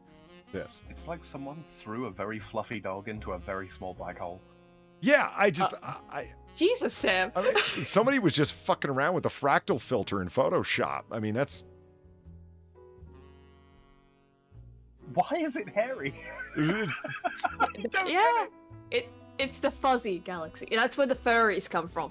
Oh God. You know Poochie? You know Poochie? You remember Poochie? I do. He went. That's where he died. He died on the way back home to his home planet. He never His made home it, planet is but his somewhere in people there. needed him. Exactly. Don't That's give the them a tragedy home of far. Pwnage. It makes them more like people. No. You see, we just isolate them away from us. They can be degenerates on their own. All right, so that Don't give them animals. yeah, we are definitely. You weren't kidding. We really are coming up on the 4-hour mark. So I mean, Yeah. that, Yeah, see, I was like, yeah, I think that's where we're gonna call it. And as the last call comes up, that brings us to the end of things here. After last call at Noir Bar in the shadiest district of Noir City. I'd like to thank everyone for coming out tonight for our own little brand of 1940 booze-fueled banter. I'd like to thank Far and Sam for keeping me company at the bar. You guys are great. Happy to have you here. And finally, no problem. I'd like to thank everybody who was very generous and tipped the bartender, because it's how we time travel, keep the lights on, and keep the candles lit. Otherwise, Yeah, thank none you of this. guys. Yeah, greatly appreciated. And if you haven't already, on your way out of the bar, please feel free to hit that like button, as a Megon would say. Press it gently. Don't hit it. It gets hit everywhere. It's sensitive. Yeah. It's and if you're listening in the future, hello from the past, the distant past of 1942, feel free to leave a comment below, because it's the only thing that works for the algorithm anymore, especially when you're not monetized like me. Just like LSD, never have, never will. So, yeah, turn on that pesky ad block. And we will we will see you next weekend. Or sometime in between, depending on various work schedules and stuff, because I'd like to get that started. So, As Polly usually says at a time like this. you don't got to go home, but you got to get the hell out of here. So we'll see you later, everyone. Have a good night. Good night.